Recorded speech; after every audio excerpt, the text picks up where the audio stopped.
Let me ask you something. Okay. Because you're in Europe and an American's uneducated mind is just one big blobby matter. And to quote Eddie Izzard, that's where all the history comes from. Beethoven was right? Because you're just like buddies with Beethoven, right? Yeah. Right. Okay. So there's Beethoven, right? And he's with his pen and quill. The candle is burning. What was his wife's name? Martha? Amy? Sue? Anna? Whatever. He's banging. He's doing his Mozart thing or Beethoven thing. And you ever think she walked in typical on autopilot, normie, wifey poo mind, and like, what are you doing? What's Beethoven's first name? Wolfgang? No, that's Herman? Mozart. That's Mozart. No, it doesn't matter. Baby, hey, how you doing? What are you doing? And like, I'm wondering if Beethoven or any other man out there want to take his pen and quill back in the day and just stab it through his wife's neck because he's like, what do you think, bitch? What does it fucking look like I'm doing? And oh God. And Ludwig. I'm in the Ludwig. Thank you, Ludwig.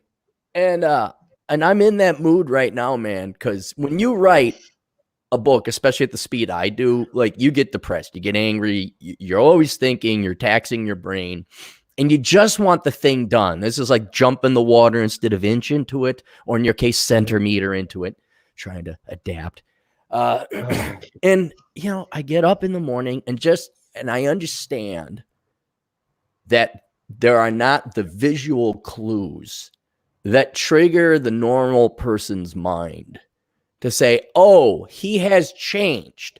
Now he is in this mode. Because all I did was, I'm still in my pajamas. I threw on a sweatshirt, I threw on this hat, and I sit down in front of the computer and I'm working. Sure enough, the GF comes in and I'm, like Beethoven, man, banging away, getting this shit done. It should be very obvious. So what do you think of my shoes? And it's just like one of those things where you...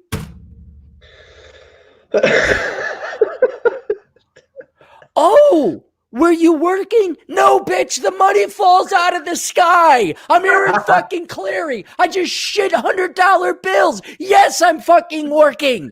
I'm in front of the computer, am I not? If I'm in front of the Xbox, fine, I get it. But then the what? Let's test you, Jack. Let's test you. If someone's in the middle of playing a video game and there's lots of explosions and machine gun fire going on, do you think maybe they're occupied at that moment? I think they are. Yeah, I mean, now, there's no GDP being produced. I understand that. But God almighty, and it's not, this is not to slam on the GF, but these normies, man, they're like, you could be working on a rocket engine. All the machinery, and you're in a lab or a highly advanced factory, and you're just working. The normal person will come up to you and not ask why or what is this or what's going on. They'll look at it in almost incomprehensible bemusement because it doesn't fit in, and they'll be like dismissive, if that's kind of the thing. Like, oh, what are you doing here? I'm working on a rocket, a ramjet. It'll make us be able to fly to Europe in an hour. Oh, that's cute. Pat you on the head. So what do you think about this thing on the TV or the Twitter show or something like that? And I got to look at it where I'm like, yeah, I'm not expecting everyone to bow down and worship. I just, it's more of a philosophical question. Like, one, can you get out of the rote rehearsal programming and observe something different? And then two, like, honestly, I'm not kidding, Jack. Like, perhaps other authors or inventors, because essentially we're doing this. Like, you go and you work on this one thing and you explore that field, you suss it out, you crystallize the thoughts, you organize it, you figure out how it's working. So you have all these epiphanies and ideas, and then you dump back out in the normie world. And it literally is, oh, you got to watch the Packers game and the Vikings game. And you're like, yeah, I think I might. And then you're like, hey, I got this really, oh, that's nice. Weirdo, pat on the head. It's like, fuck you, normie. Just fuck you. I know what you mean.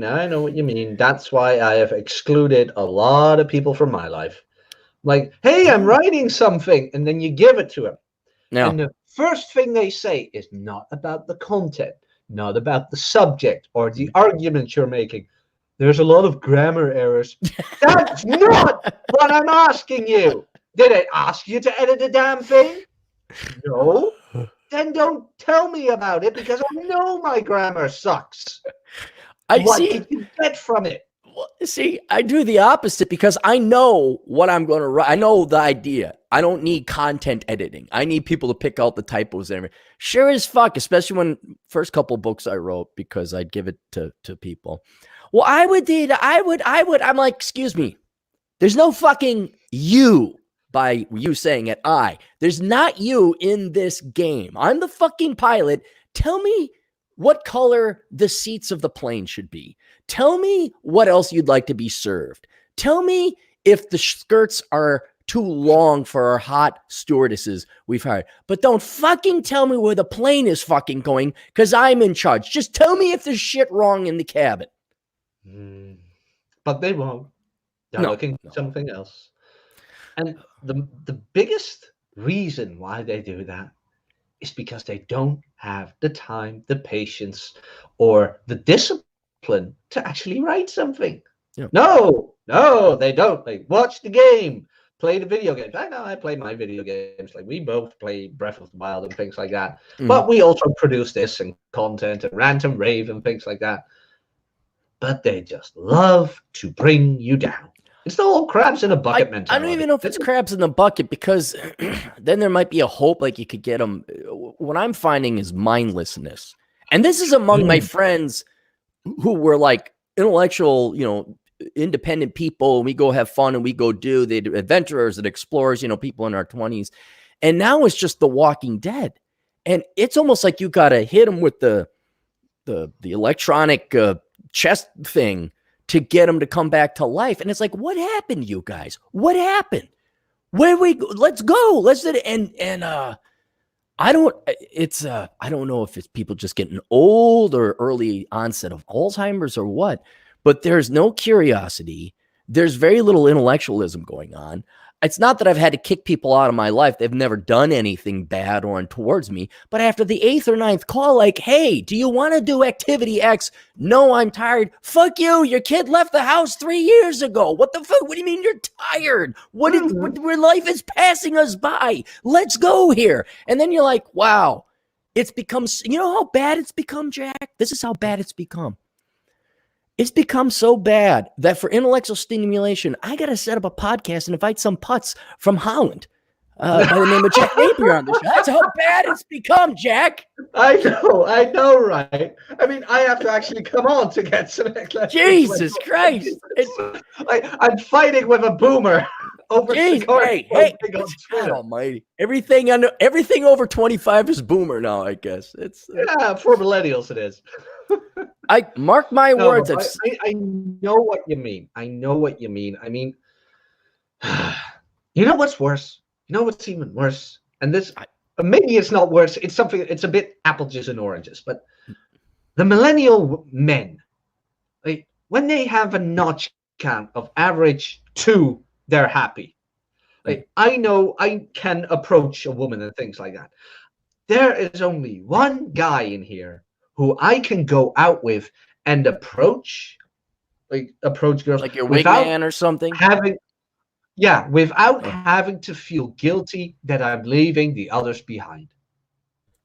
Or they'll make remarks or things like that. It's so sad, really. Or when you want to play, I like to play Stratego and chess, things like that. You can't find a lot of people to do that with. Or I don't like drinking that much, but there always needs to be alcohol involved and things like that. And a lot, mind you. A lot. I'm like, can we just do this? No, you can't. There was who was I listening to? Jim Goad. You ever listen to Jim Goad? Are you aware of Jim Goad? No, not yet. He had a psychologist on, and I'm not a big believer in psychologists, but this one seemed to have a bit of anchoring in the real world. And it was talking about how the Zers and younger people who have now been born into not just a post 9/11 world, but a world where smartphones is all they have known. They're highly arrested development in socializing in the real world. Like, they don't go out. Their entire socializing is done over the internet. And it's one of those things where I wanted to catch myself early, instead of, because it's not just them, it's creeping in on every other generation.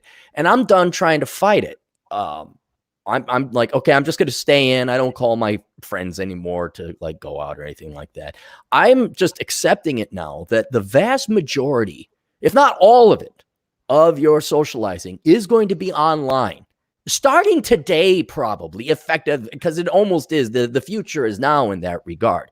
But the trick is to get people to stop fighting it, because it's just this wall that you're going to burn yourself out on and hurt yourself, where accepting reality, no matter what the dire consequences, and this psychologist was going over a ton of horrible things that are happening psychologically to young people today, but it's going to spread to older people because that's what they're staying in.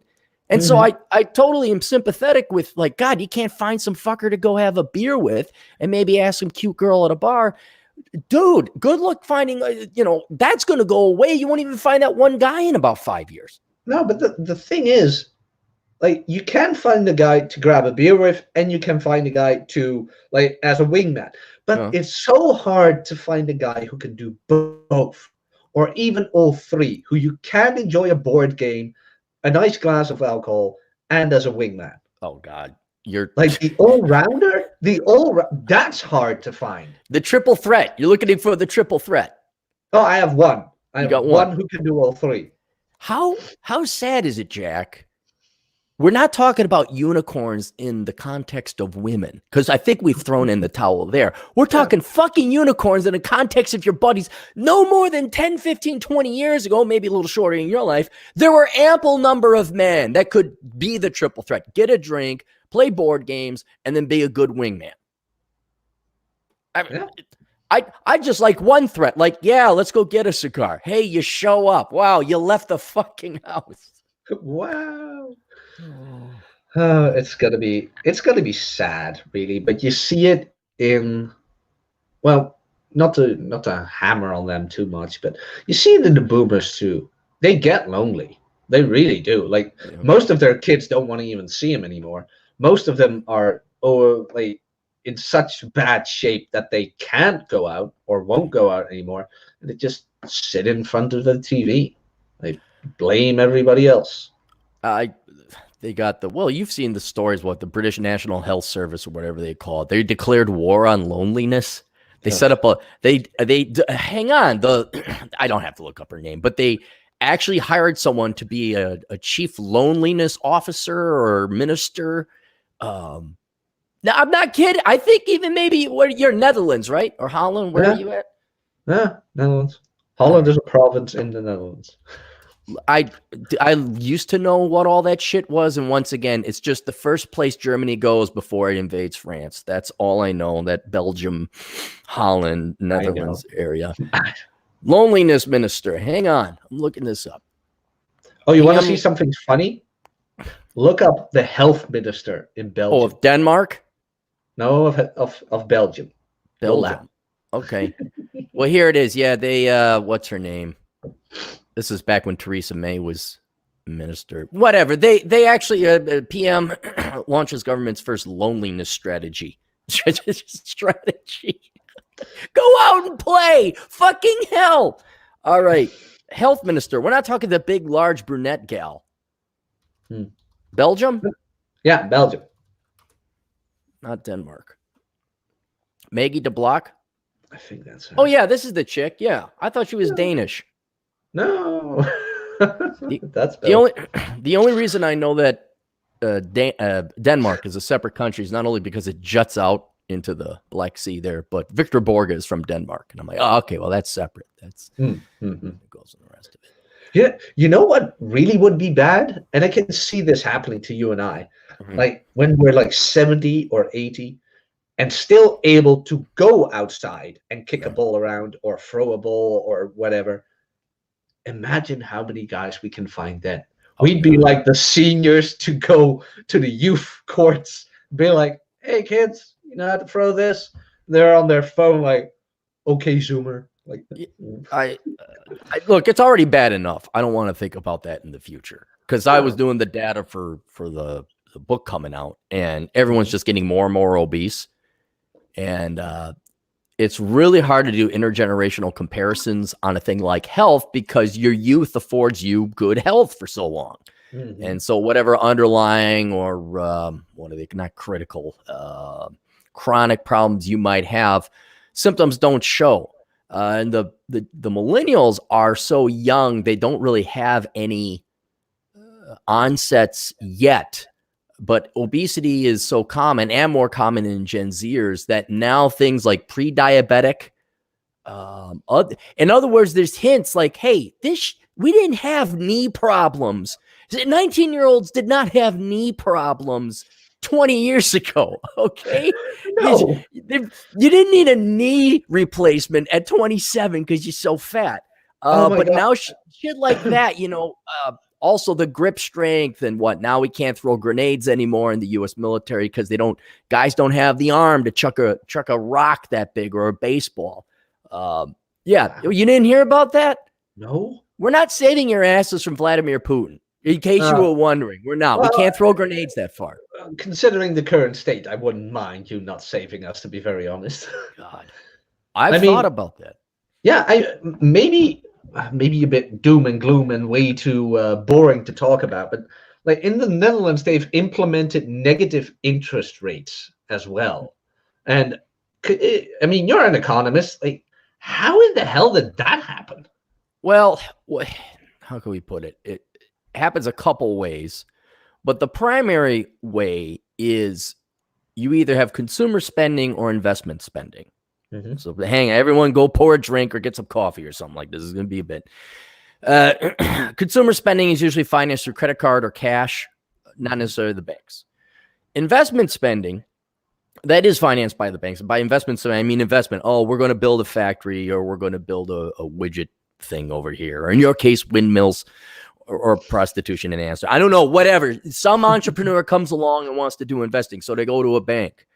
And depending on the environment and how friendly or hostile it is to investments and entrepreneurs and capitalists determines the amount of demand for investment capital, for lendable dollars that go into investment. Well, if the economy is not booming along, which it's not, economic growth globally in the Western world has slowed down.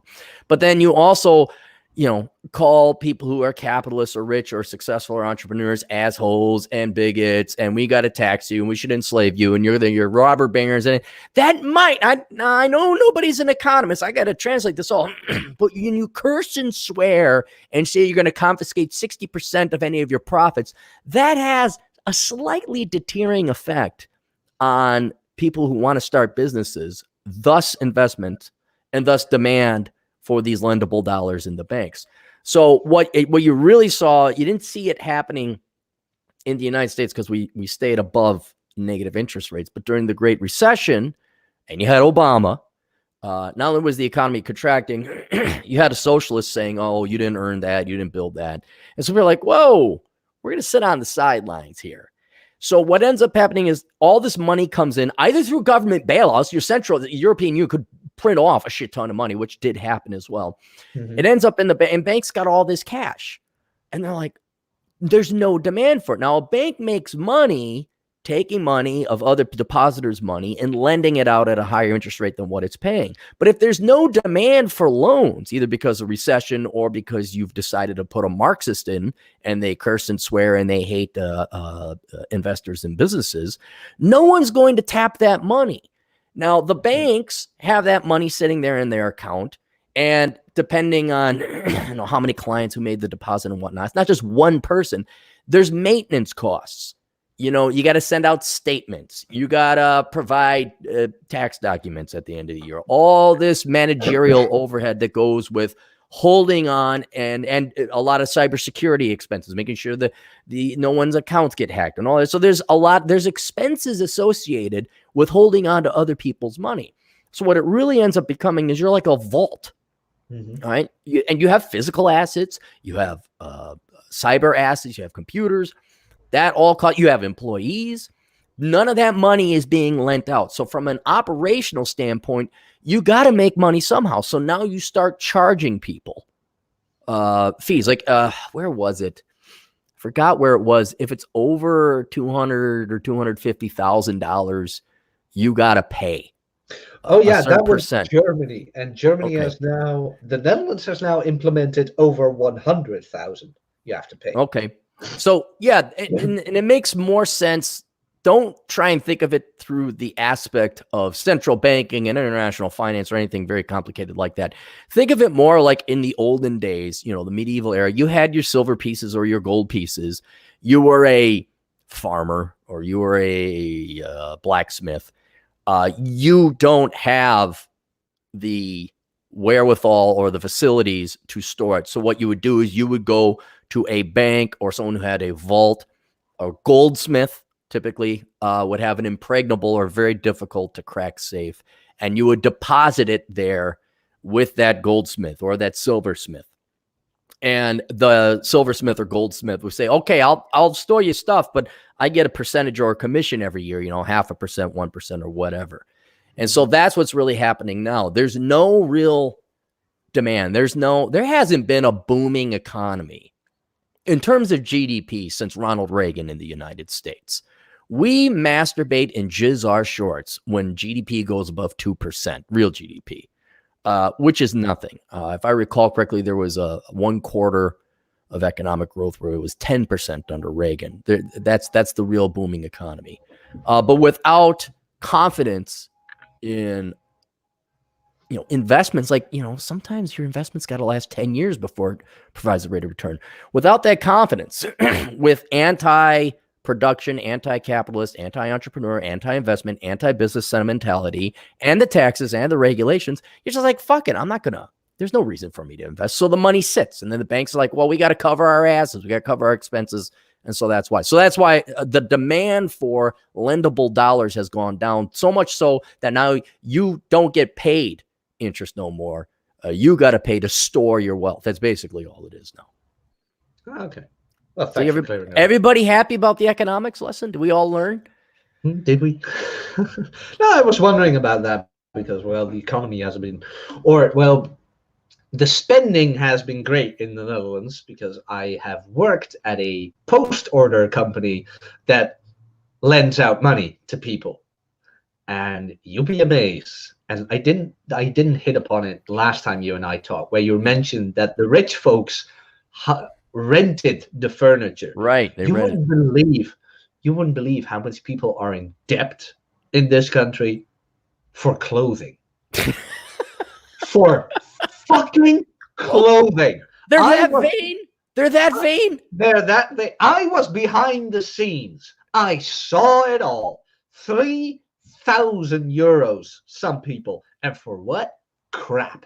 And there were colleagues of mine who tried to defend it. They were like, well, like getting on a loan for a refrigerator or a washing machine. I just looked at them and I was like, go to the fucking thrift store. You can get a refrigerator or a washing machine or whatever for what, 50 euros? Well, maybe 100. Maybe. I got a buddy, he's in real estate and he also does construction. And that's how I got pretty much all of my appliances for free, because they'd be tearing down these houses. There'd be a 15-year-old washer or dryer or whatever. And he's like, hey, you want this? I'm like, yeah. So I'd go bring my truck over. We load it up. And those washing machines are still going on. They don't have the beep, beep, boop, boop. It's analog. But yeah, that's how, but yeah, no, you're 100% right. But are we talking upper class or middle income? I mean, I guess you're not upper class, but your spending habits are. You came from mommy and daddy, and they also borrowed the money, so you got accustomed to having everything new, so you had to have it new.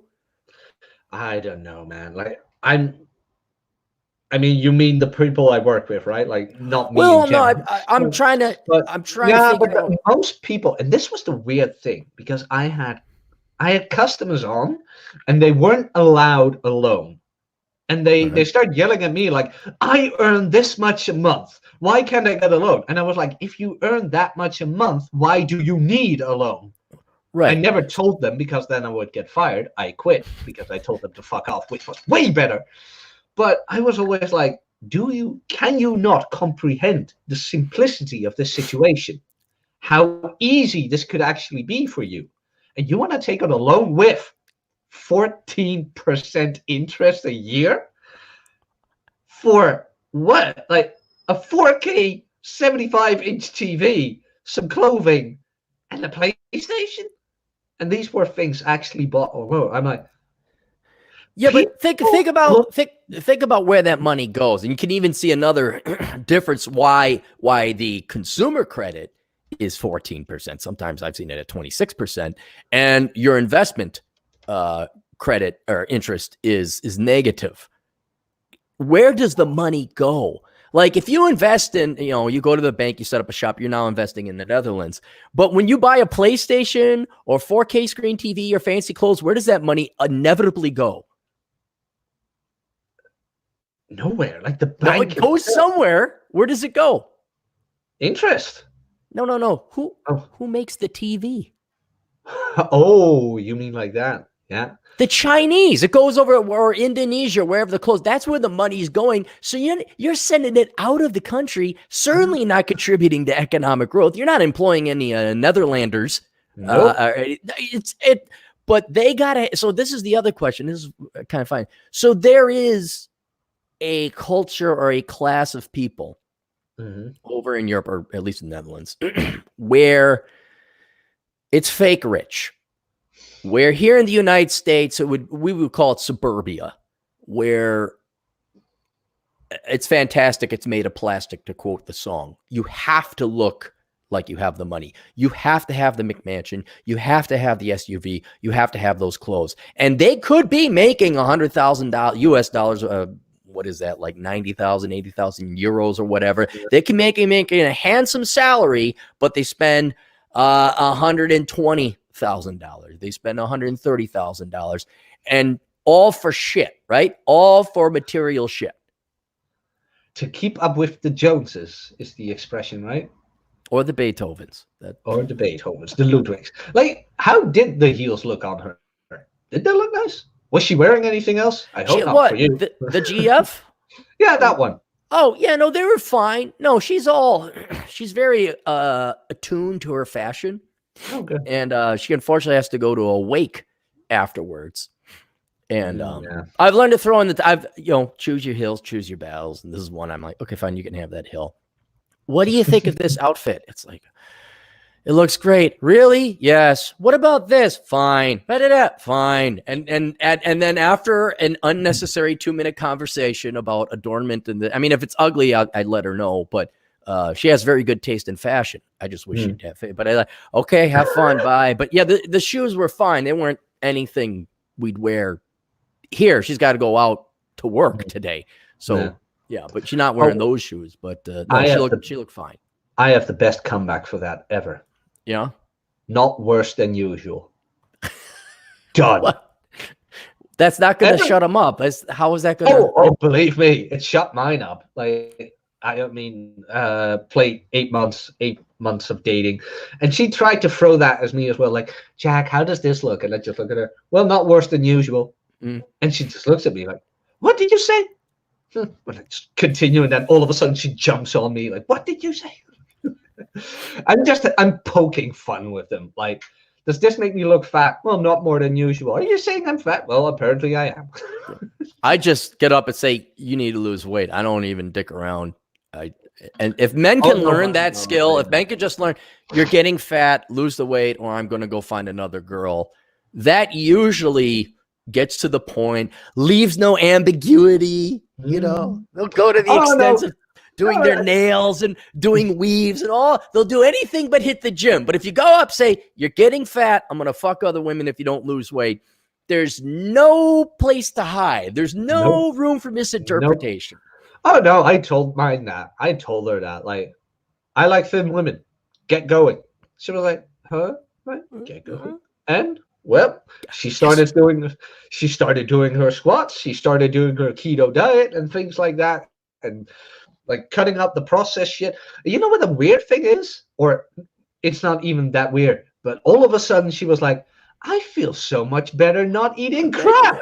I'm like, wow, no, tell me more. You don't feel like shit.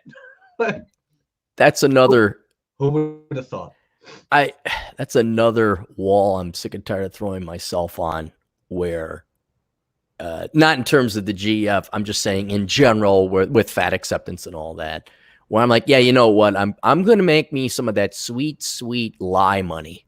I'm on the other side, because after this book we go to Operation Evil, but I have an idea on how I'm going to make money off of lies, specifically telling it to women. But there's a piece of me that wants to also cash in on this fat acceptance money, because it's the most physically damaging and ruinous thing a woman could do to herself is to get fat, for her own health, for her psychology, for her romance. I mean, it's the nuclear bomb. I mean, it's the worst thing a young woman can do is get fat.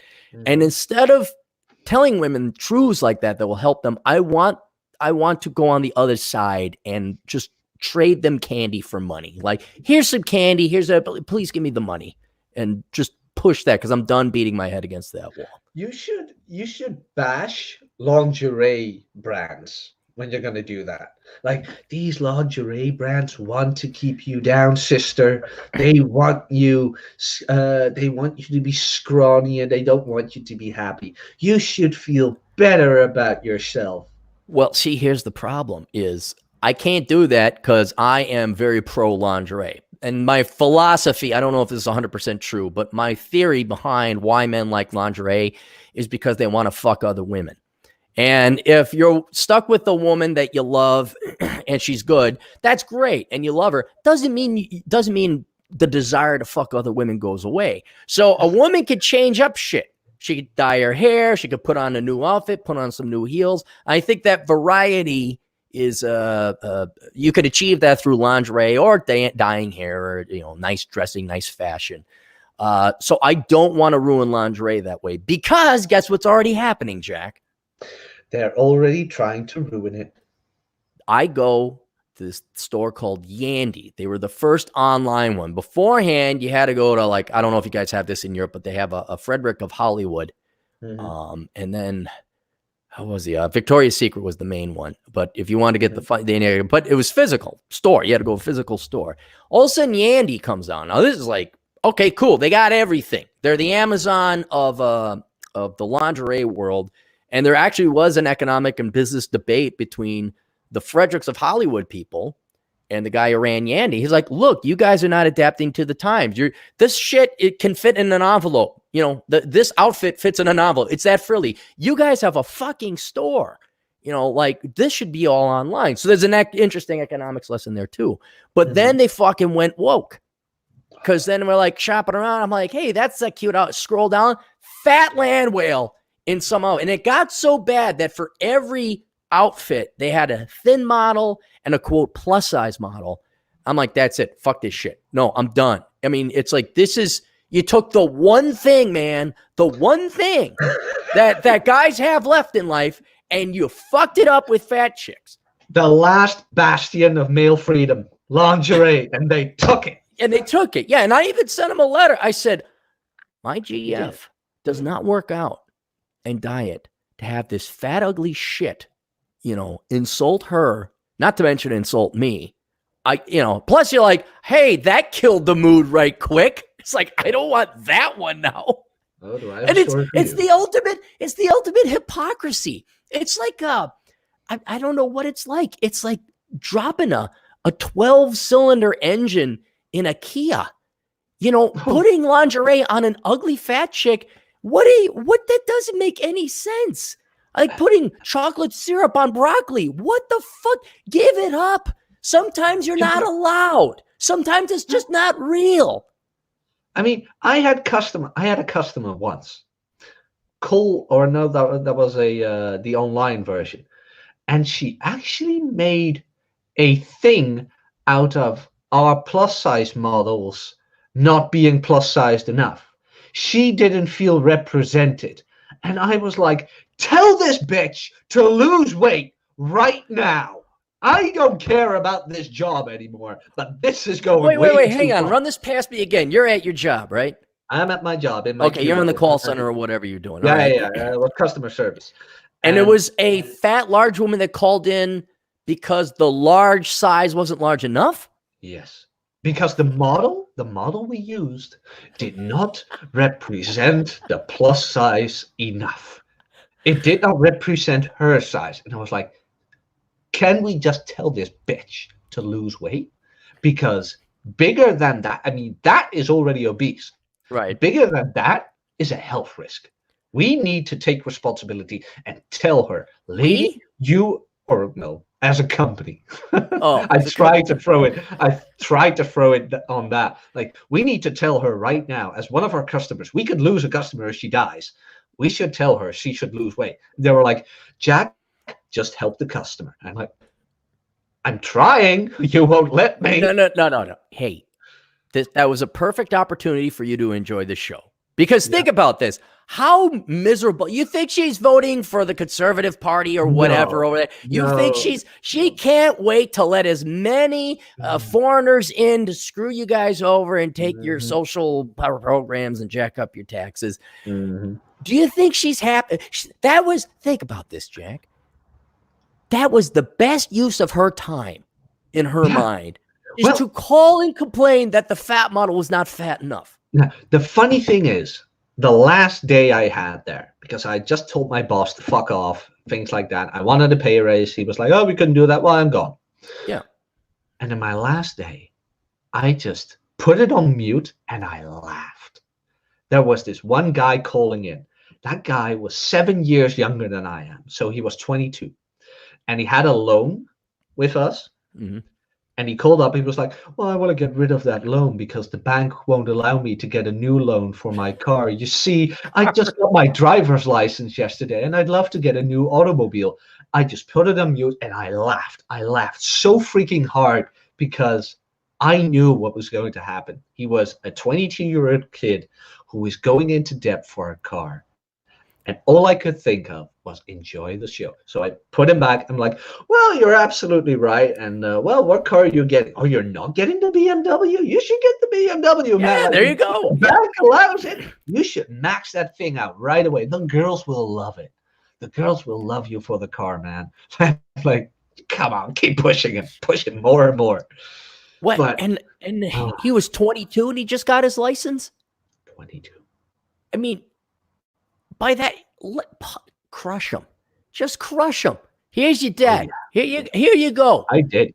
And he sounded so posh. He sounded worse than I do. He was like, I just got my driver's license yesterday. And well, you can imagine that I want a new car. I'm like, nobody ever told you that when you buy a new car, it loses value as soon as you drive off that driveway. But okay, you know what? Get it. Do it. Because you said, not that I listen to your show, because like maybe me and 3 other people do, but maybe 4 on a good day. When Rob's not there. When Rob's not there. Oh shit, you had said something about the car. Oh shit, it escaped me now. You had said something very poignant. I'm trying to get it back about the car. You lent him the money. Enjoy the show. Fuck it, it's out of my mind anyway. But no. Like, my main point with cars is that you drive them off and it loses value. It just instantly loses value and you will never get that money back. Never. Nope. And when there's something wrong with it, you even have to pay more for it. You know what the best thing is about used cars? You pay for it. It's yours. Yeah. Done. Well, they got it it's so advanced now. That, okay, you get a little crack in your windshield or whatever. You got to replace the windshield. Mm-hmm. All right, glass isn't cheap. It's about $150, maybe $175 with labor for a guy to come out with the thing. They now have these cars because they're so advanced where it's like, oh, you're going a little bit too far this way. You're going a little bit too far this way. And they have like rumbling strips in your seat. You know about these at all? No. No. Okay. So you're driving.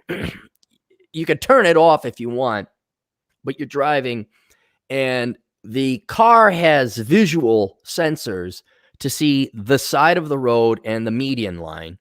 And if you go too far left or too far right, it'll vibrate on your right or left cheek. Now, admittedly, this was a buddy of mine. He got a brand new Escalade or something like that. But this is like 2-3 years ago. I'm like, how do I turn this shit off? How do I turn this fucking Nagmobile off? Because it would ding and bleep and make all these other, it was just like, bang, bang, bang, bang, bang, bang, and just like, I mean, another whole reason not to get a new car. But now, because we just can't leave good enough alone, more is better. Always more is better. More fucking gadgets and gadgetry and all these and safety. Oh, because we can't have enough safety shoved up your ass because you don't know how to drive. So now the average, not even slightly upper end, but now the average cars have it where you'll be notified if you're going a little bit too far left, a little bit too far right. Guess where one of the key sensors is for these cars? In the front? The windshield. So now if you get a crack or a little divot in your windshield, you can't have auto glass experts come out with their truck or their car and do it. You know what you got to do? You need to remove the device. You don't do shit. You take it to the factory. They remove the thing. They put in a new one. They recalibrate the sensors. And now to replace a windshield on those cars costs around $1,500. Also, you had your little right ass cheek rumbled at because you're going a little bit too far there. You know what I have for that? A bike? No. What? Oh. Glasses. It can tell me if I have bad eyesight, if I'm going a bit too far to the left or the right. Or if I don't have these, I have my normal eyes. Jack, why do you hate children? Don't you want safety? Why do you hate safety? You know that if we get the $30,000 Sensorama windshield on our average cars now, that'll save 3 lives a year. You can't put a price on. How do you put a price on that, Jack? Inflation. The day is rapidly coming because I buy old used shit cars. Yeah, and yeah, you don't need the new cars, but I'm going to live long enough where I'm not going to have a choice. You know, I'm going to be 60. I'm going to buy a car 20 years, cars today. And they're going to have that automatic start stop when you come to a stop sign. The engine turns off. It's going to have all these sensors. I'm going to be like, fuck. And I'm just hoping Kia keeps making little piece of shit cars, or Fiat makes these little piece of shit cars without all the bells and whistles. Because it's just got to last 20 more years, man. Just 20 more years. But the day I fear is coming where I'm going to have a Nagmobile.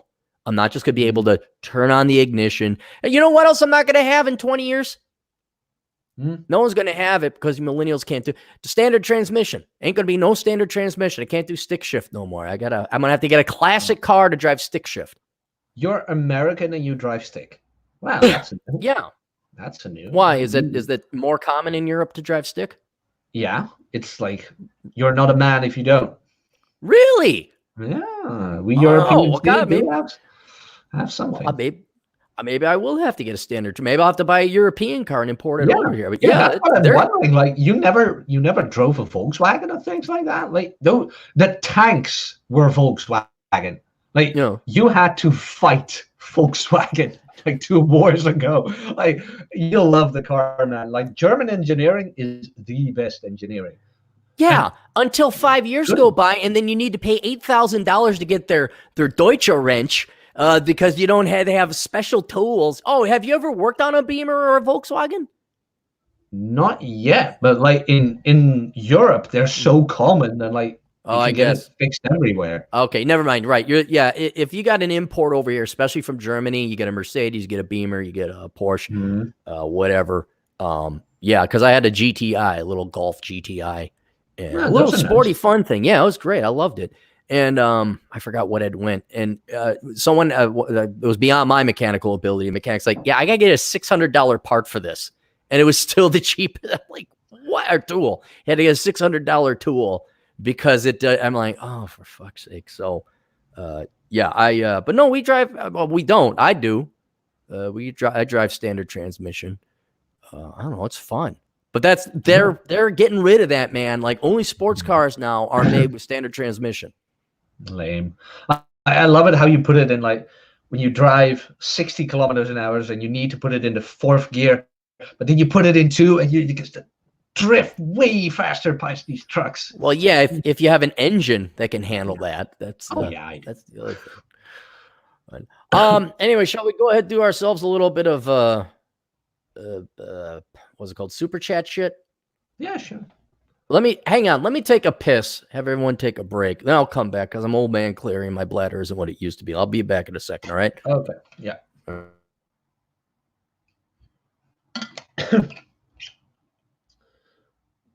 What's that song again? Chad always sings. I forgot. Like perfect moment, but I forgot. Young and tan and girl from Tennessee. I don't know.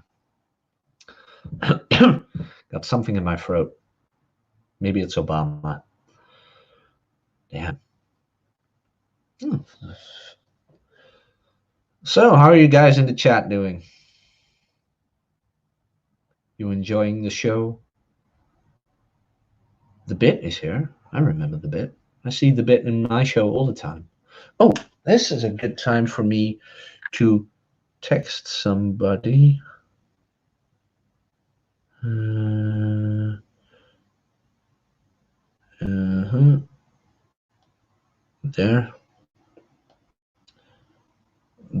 Hello again. Santa Cappy. Santa Cap. I'm really fucking full of Christmas mirth. Well, how happy I'm going to... what? I've been trying to find a hat like that for like days.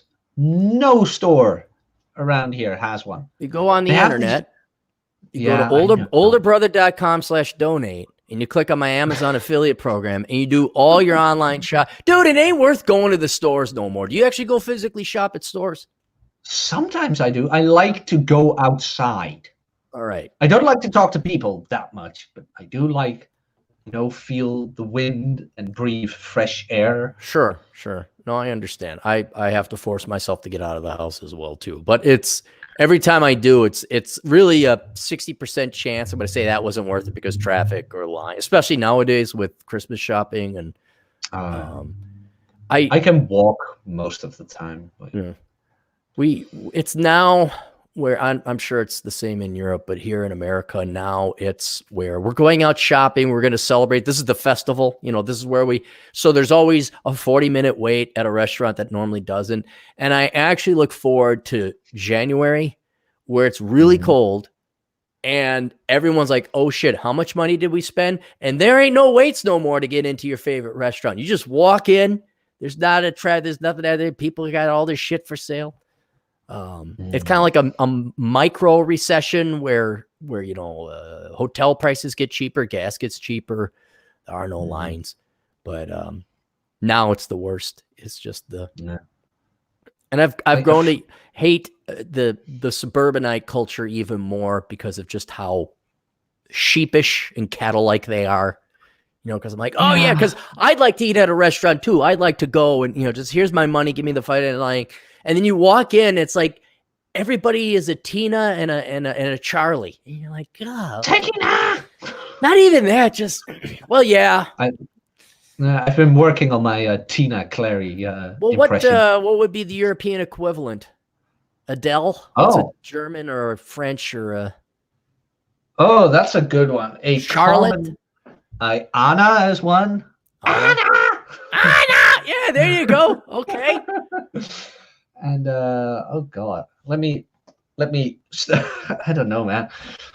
Sarah is one. Lika. Wait, now hold on. Okay, Tina, I imagine to be Boomer and Gen X, solid 40s, 50 something. It's over for her. Okay. Yeah. And she's got to be very loud to attract male attention because otherwise we wouldn't know the 250-pound, 5'7" woman is not there because we wouldn't. Because I had to walk around her to get to the bathroom. Now, thank God, someone yelled out Tina. I know they're all there. What Give me the middle-aged woman name for the Netherlands, and then give me the young. Oh my God, like Madison. Madison would be the millennial young one. That would be Joyce. That's Joyce. Joyce. Yeah, it's common. Like Joyce or name another one. Like a lot of these millennial and Generation Z have English names for some reason. Really? But like the 40-year-old Tina Yeah. is more like Greetje. Like Greetje! Like the short blonde dyed hair and the panther print shirt. And the leggings when you're 200 pounds and only your height. Okay, so there is no difference now between Europe and the United States. It's just... No, like I took salsa classes and I was like, this is gonna be good. Have you have tried this to spin? I've tried around. It. You do hold it. You know I taught ballroom dance for 14 years. Yes, but I wanted to sketch the situation. All right. Like you have tried, because it's very hard to spin around a woman who's 50 pounds heavier than you. It is nearly impossible. And they're too stuck up to let you, as the man, lead in the dance. By God, that is... You know what's even worse? Yeah. I took salsa classes with the main play. And pretty young thing, a couple of years younger than I am, yada, yada, yada. But there was also another younger girl, but she was my age. So she wasn't the top dog anymore of the hot chicks. Her attitude went way up, because then she had to dance with me because we switched couples. Her attitude shifted completely. She wouldn't let me lead anything. She was even trying to correct me. Oh, you're doing this wrong. You're doing that wrong. I'm like, honey, let me lead. If you just let me lead. There's two things. You got the physical hurdle with a woman that's 50 pounds heavier than you. And then you have the mental hurdle where they do not get it. I don't know how I can explain it any more clearly. It's not a choice. This is a team effort, and you have a role and the man has the role. And if the man is a weak lead and doesn't lead, the dance isn't going to work. And if the woman is pushing back and leading, it's not going to work. You could even argue, it doesn't matter who leads or follows, but by God, one motherfucker better lead and one motherfucker better follow. Otherwise, it ain't going to work out. And so if you are a man and you go to a dance class, this is any dance class. It could be something as gentle as the waltz. And you have a woman who not only weighs more than you, but then also has the attitude, it is dancing with a drunk off-the-road dump truck. It is not, you cannot control, because you don't have the physical strength to, and she is just going to go and do her own opposite thing. Then if you get, the number one thing is to have a woman that will follow. And if a woman follows, doesn't matter how big she is. I've danced with a woman who was 300 pounds. I had to jump to clear her because I was short. She was very tall. They can do it. But that is rare. And usually it's kind of a combination of both. They're a little overweight, because every woman is now. And they're going to, like, not on purpose, but they're accidentally going to try and, quote, help. And then you're always fighting and arguing. But when you get to a salsa scene, I'm going to assume it's the same over there as it is here. It's just a big fucking middle school popularity contest. Oh, yeah. You'll see that little girl come in. And then every guy will totally, and she'll come in all average looking. And then within about a month, she's got the little salsa belt on. She's got all the right things. She's all done up. And every guy is, and then she is Queen Bee. And the former Queen Bees hate her guts. And Tina or whatever that woman's name was. Kleina. They don't like her too. Right. And she would have danced with you early on. But now that she wants, no, you're not part of the elite crowd. By the way, the English version of that is Greta.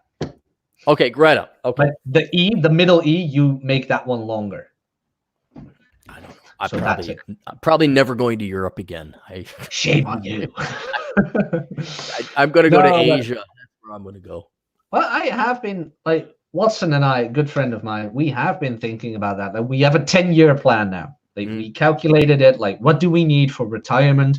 But how much is that retirement money worth in other places in the world? Oh, yeah. So we found Asia and we found Eastern Europe. But Asia is not too fond of the Western folk. Who gives a shit? I mean, what? I'm not too fond of non-Westerners coming to my country and living off of the welfare. Too bad. I guess we're coming here now. But the thing is, that's the reason why you're not allowed to buy property or things like that. At least Watson figured that out. But Eastern Europe does. Like, Eastern Europe's like, you got the money, bro. Here you go. That's way easier. So the problem is it gets cold in Eastern Europe. That's the one thing I don't hate cold. If there was one thing I could eliminate from my existence, it was cold. But you can't have it all. I'd like to have big tits everywhere. I can't have that. Yeah, you're not gonna get that in Asia. I mean, you can, but it's gonna be very rare. Oh, but you know what the hard thing is? I am a man of few things. I really am. I really, and I've said this before. There's only two things I want in a woman. Okay, three things. But the two main things is a flat stomach and a big rack.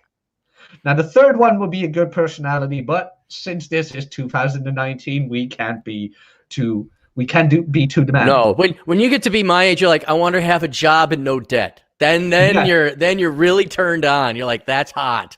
A credit score of 750? Tell me more. I put that in my dating profile on Bumble, and girls lost their shit. What, they needed a good credit score? Yeah, I was like, no debt. They lost their shit. You got to get screenshots of that. I would love that. I have one. I sent one to Ryan. Jack, that was it. That's what it was I was going to say. You pointed out, I think did you have Modern Life on? Yeah. And you were talking about that there is going to be this wave of student loan debted women that will have no choice. I take it back. It's not that they're going to have no choice. It's that the men are going to have no choice because there's just simply not going to be any women who don't have crippling levels of debt. Mm-hmm. It is, and it's so common. I don't know what the statistics are, but here in the United States, 2/3 of millennials went to college. Okay. Now, 60% of them were women, so it's more than 2/3 women. We could say, if I did the math right, say 75, 3 out of 4 women went to college, which if they were all majoring in chemical engineering, that'd be great. We'd be rejoicing, but they didn't. 85% of them major in stupid fucking bullshit. So whatever that math turns out to be, the majority of women for younger guys are going to be a financial liability, which is no different than like having herpes as far as I'm concerned. Because that's not going away anytime soon. No, but these days it's just as common, to be very honest. I mean, have you, I know you haven't read books, or a couple at least, but you know about the whole sugar baby thing, right? Yes, I'm aware of that. You would be surprised how common that is. A lot of these girls, and I've said this to Rob as well, like, I thought this was the West. These girls, most of them, or at least a lot of them, are on seeking arrangement, trying to pay off their student debt with that. And I'm not saying they're all sleeping with them because guys are that thirsty that they pay for a date these days. But you know what? I can't blame them. If there is if I was a woman, I'd fucking do it. Oh, hell yeah, I would. The irony is we've come full circle where men are just paying anyway. Men have always paid. And I know several guys on seeking arrangement who are okay. Let's see if you can figure this one out, Jack. Who, for men, not the women, what type of man uses seeking arrangement? The either very wealthy or the guy who's smart enough not to actually pay her, like Salt Daddy. You would think it'd be some loser nerd perma-virgin. The guys who use seeking arrangement or actually use prostitutes, they are well-to-do, rich guys, typically older. And you know why they pay for prostitutes? Because they don't have the time to deal with bullshit. They don't have the time to deal with bullshit. I know several guys again, and they are top-notch guys. Not all of them are super, but one in particular is coming to mind. Another guy I know that if he didn't have a good girlfriend that he liked, he would go on. They don't have the time. They make hundreds of dollars an hour. They got other shit to do. They do not have the time to go and spend the 3 weeks necessary to cultivate a girl to finally give them sex. And when you prorate time and it is infinitely cheaper and more profitable for the girl as well, I might add, to just go through a seeking arrangement or get a prostitute or whatever. Like, I have absolutely no problems with prostitution. And you know why, above all else, not just the economic arguments? Why? Because that's how it's always fucking been. You always pay, guys. It doesn't matter if you're dating or you're buying her things through barter or whether you pay her cash. At least the gal who takes cash is honest. I have no moral issues, no moral problems with gals that are like, yeah, there's strippers, webcam girls, actual prostitutes. Doesn't matter. Okay, fine. It's clear. We understand. But you always pay a price. Always, usually financial through the disproportionate number of dates you pay, the amount of money you bring to the table. And now almost a guarantee you're going to have to bail her out of her student loans. But also there's a psychological price. Yeah. They always have. I don't know how or why. I don't know what brings up this praying mantis, black widow, spider genetics all women seem to have, where they have to kill their prey or their mate after they bred. Like, they got to get some blood out. It's like, can you not just fuck, have an orgasm or two, and chill the fuck out and realize? No, they need drama. They need a psychological price. There always has to be shit. And that is almost reason enough to pay a woman. Here's the fucking money. Please go away. Thank you. See you next Thursday. Yeah, kind of like that. There was something I wanted to tell you, and I twattered this out, but I really like talking to you in real life more than that. But I was in the grocery store yesterday under the people, the normies and conformities. But there was this man standing in front of me, and he only had one thing. I only had one thing. And the woman in front of us had like the entire thing for herself. And we were just standing there, and he was like, is it always this busy here? I'm like, yeah, but you know what? We're in a good position because we're not in a rush and we can just enjoy the small moment of peace. He's like, I'm kind of in a rush. And he had coffee. I was like, so the place you're going, you need to bring your own coffee? Like, that's not completely right, is it? No, I know, but I had to bring Christmas gifts as well. And you know how that goes. I'm like, yeah, but that's why I'm single. He's like, you're a very bright man. For the first time in 42 years, I'm looking forward to Christmas because I booted my wife out. I'm like, whoa. He's like, for the first time in 42 years, I can celebrate Christmas just with me and the dog. Married 42 years. And he wasted it. I thought it was funny. It is funny that he said it like that, but it's also sad. 42 years. He celebrated Christmas, the most joyous time of the year, if you do it right. And every year, he didn't want to do it. Because we were talking back and forth. I'm like, yeah, I never liked my family-in-law, so I just never go with them. He's like, yeah, I know what you're saying, but you couldn't always do that. I'm like, well, if you're afraid of losing her, yeah, but I'm not afraid of losing her above my hatred for going to people who have nothing to say of me, yet want to judge me. Like, how old are you? I'm like, 29. You're going to have the best life ever. Yeah, I'm not going to do it. I'm not going to do it. But it was strange to see this elderly gentleman so happy by just being able to celebrate Christmas alone with his dog. He was free with his dog. I'm like, damn it, man. It's so sad that is the average now, that is the industry average. Yeah. And it's not even, I remember, it was edgy. Like, oh, I'm never getting married, or the confirmed bachelor, or you're going overseas to get a what do they call it? A mail order bride and all that. And none of which I'm necessarily endorsing. But I remember where that was like, oh, you're a loser or something like there's something off, something wrong. Now, you don't think we're making progress. A lot of people think just because the official institutions in our respective countries have taken a very clear stance, toxic masculinity, women, the laws, divorce, alimony. Although I guess they're kind of they're normalizing those now. I think, wasn't it Holland that the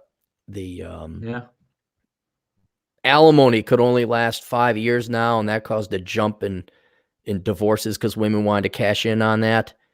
In any case, my whole point is, before we tangent on that,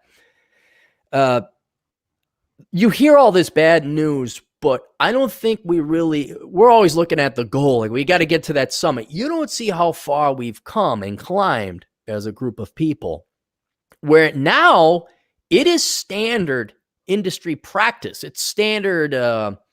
It's canon. It's a known thing. You don't get married. Marriage is now not this ideal. It has been so tarnished and so destroyed that now guys are like, yeah, I'm not getting married. And no one's like, oh, wow, like there's something wrong with you. You're like, yeah, I can see it.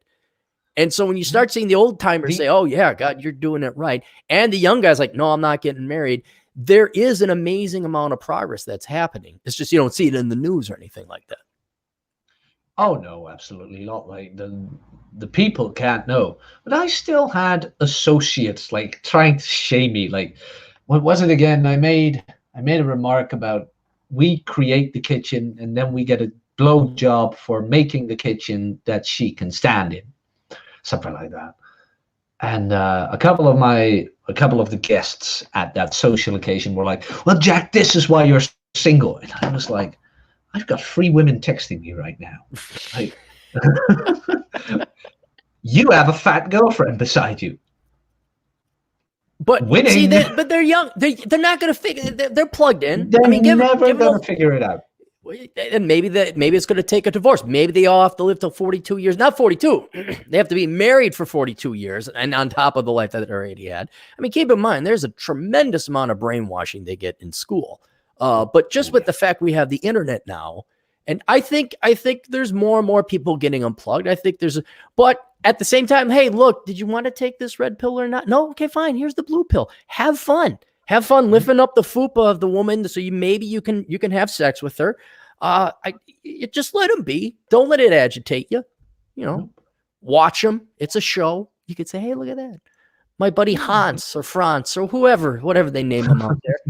Oh yeah, he I don't know. He called me up on my phone and said he needed a car loan because he just got his driver's license at 22. And like, let him go. Let them burn. But it's so much fun. I've gotten to that stage where I know I'm right.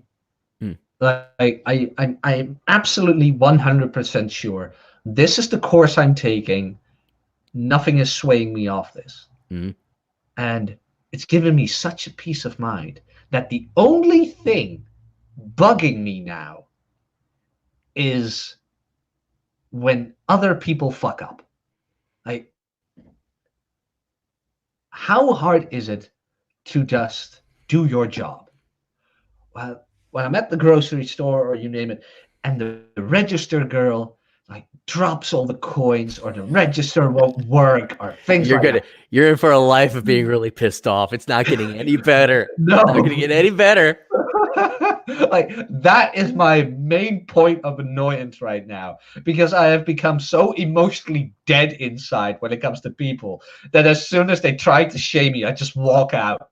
Like, hey, I'm not going to talk to you. Fuck off. Goodbye. Smoke a cigar. Bye. What you'll do is not only will you streamline your real life financially, physically, and time management, you also streamline your intellectual or philosophical or your mind life. And it's good because you're zenning out, you're chilling out, but you'll run into these speed bumps where, same thing with you, the gal dropped the coin. I went to get a sandwich, and here's this old lady who can't get, and immediate, like, you foolish mortal, how dare you get in the way of the great Aaron Clarey's sandwich?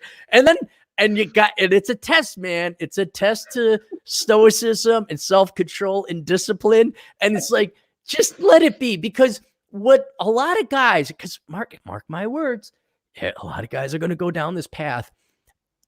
Your hindbrain is kicking in like every second counts. Like that's calories of energy wasted. That's a higher death rate. That's a higher, there's a threat. I could be making more money, more calories of energy. You got to stop and look back and say, wait, I have minimalized my life on all facets that I could stay in here for 2 hours and nothing would really change. That's how little I need money. That's how little else of real true importance is going on, that this woman could fuck around at the register for 2 whole hours. It'd be fine. And so it's up to you, because that's going to happen. You guys are going to achieve this Zen-like level. And then the slightest thing, traffic or whatever. And that's the challenge, where you don't let it bother you anymore. Oh yeah. You know what's even worse? Like when you stand in line and this old lady with this giant cart of groceries, and you just feel it coming. Like people like you and I, you want to get out there fast, like done, goodbye. And then she gets out her wallet, and not paper money. No. Check. She gets change. Like, she gets change. Oh. And rink, dink, dink, dink, dink, dink. You're like, couldn't you just order from home? No, you had to stand in front of me. Hey, Jack. Enjoy the show. Jack, the future is female, okay? They know what they're doing, God damn it. Don't you use that OK Boomer hashtag. That's ageist. They know what they're doing. What? I got a question. Don't they got bachelor lanes over in at your grocery stores in Europe? Bachelor lanes? The self checkout lanes. Don't you guys got that?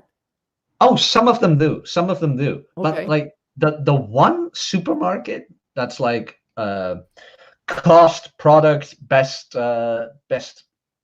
average, something like that, whatever value or whatever. Yeah, best value proportion. That has a self scanner, but you have to bring that to the register as well. I'm like, why do you have to bring? Wait, then why do you have a self checkout if you got to bring it to the register? I don't know. Like, it kind of beats the point. I'm like, really? Ugh. I'm sorry. I only go to grocery stores that have the bachelor, and I go shopping at midnight usually to get my food. Oh well, I can't do that yet. Like that would be nice though, but we have these things on Sunday, and for some odd reason, I'm not a big fan of stores open on Sunday. Nothing religious or anything, but it's good for a human being to have just one day off. Right? Just one. But why does the government have to determine that day? See, if you say it's Sunday, that's a bit of the thing. Everybody can determine their own Sabbath. Yeah, true, but we don't have Sabbath anymore, really, and that's the whole. I'm a bit of in dubio when it comes to that, because, like you said, you have the government. Who is the government to tell people what to do and what they can't do? Absolutely, but I'm like, yeah, but now you're seeing what happens when consumerism and things like that go unchecked. But enjoy the show. Like, in that position, I should just tell myself, like, okay, you choose your own Sabbath. People aren't going to listen to you. Like, you chose your own days to work out. You chose your own days to eat healthy. Choose your own day not to go anywhere and just sit in your ass. Like, people won't listen to me anyway. I think we're going to an era. It'll be another generation or two, but the days will be irrelevant. And this is good. It's always good and bad with quote future progress.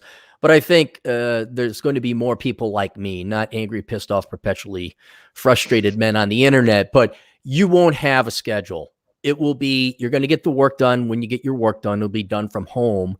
And the whole point of having weekends and a Sabbath, either through union law, the union's getting the weekend off, or actual religious law. No, you take a Sabbath, you take a day off.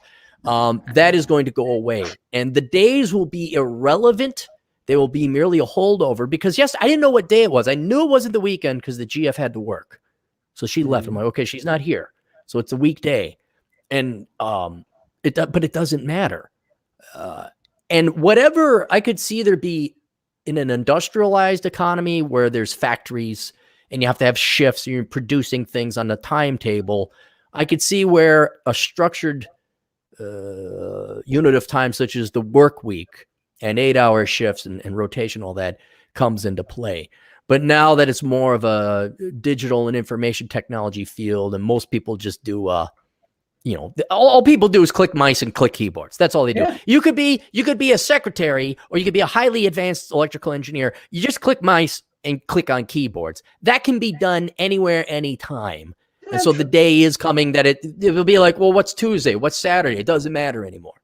Yeah, that's a bit strange thought, but it's true. Like, you've got these 24-hour services already. Like, shops are opening every day of the week. Like, who really cares anymore? And people are going to work themselves to death.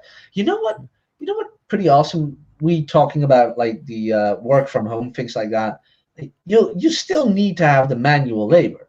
And this week, I took up a manual labor job.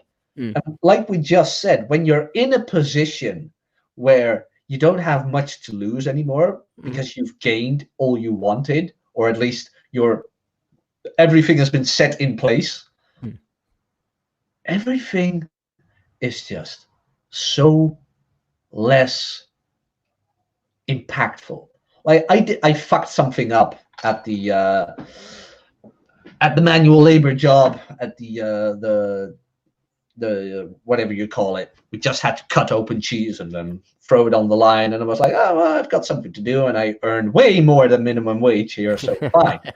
But I kind of fucked up because there was a piece of cheese and it was still plastic in it, so they had to shut down the entire line and things like that. Oh, wow. And I'm like, oh yeah, so that happened.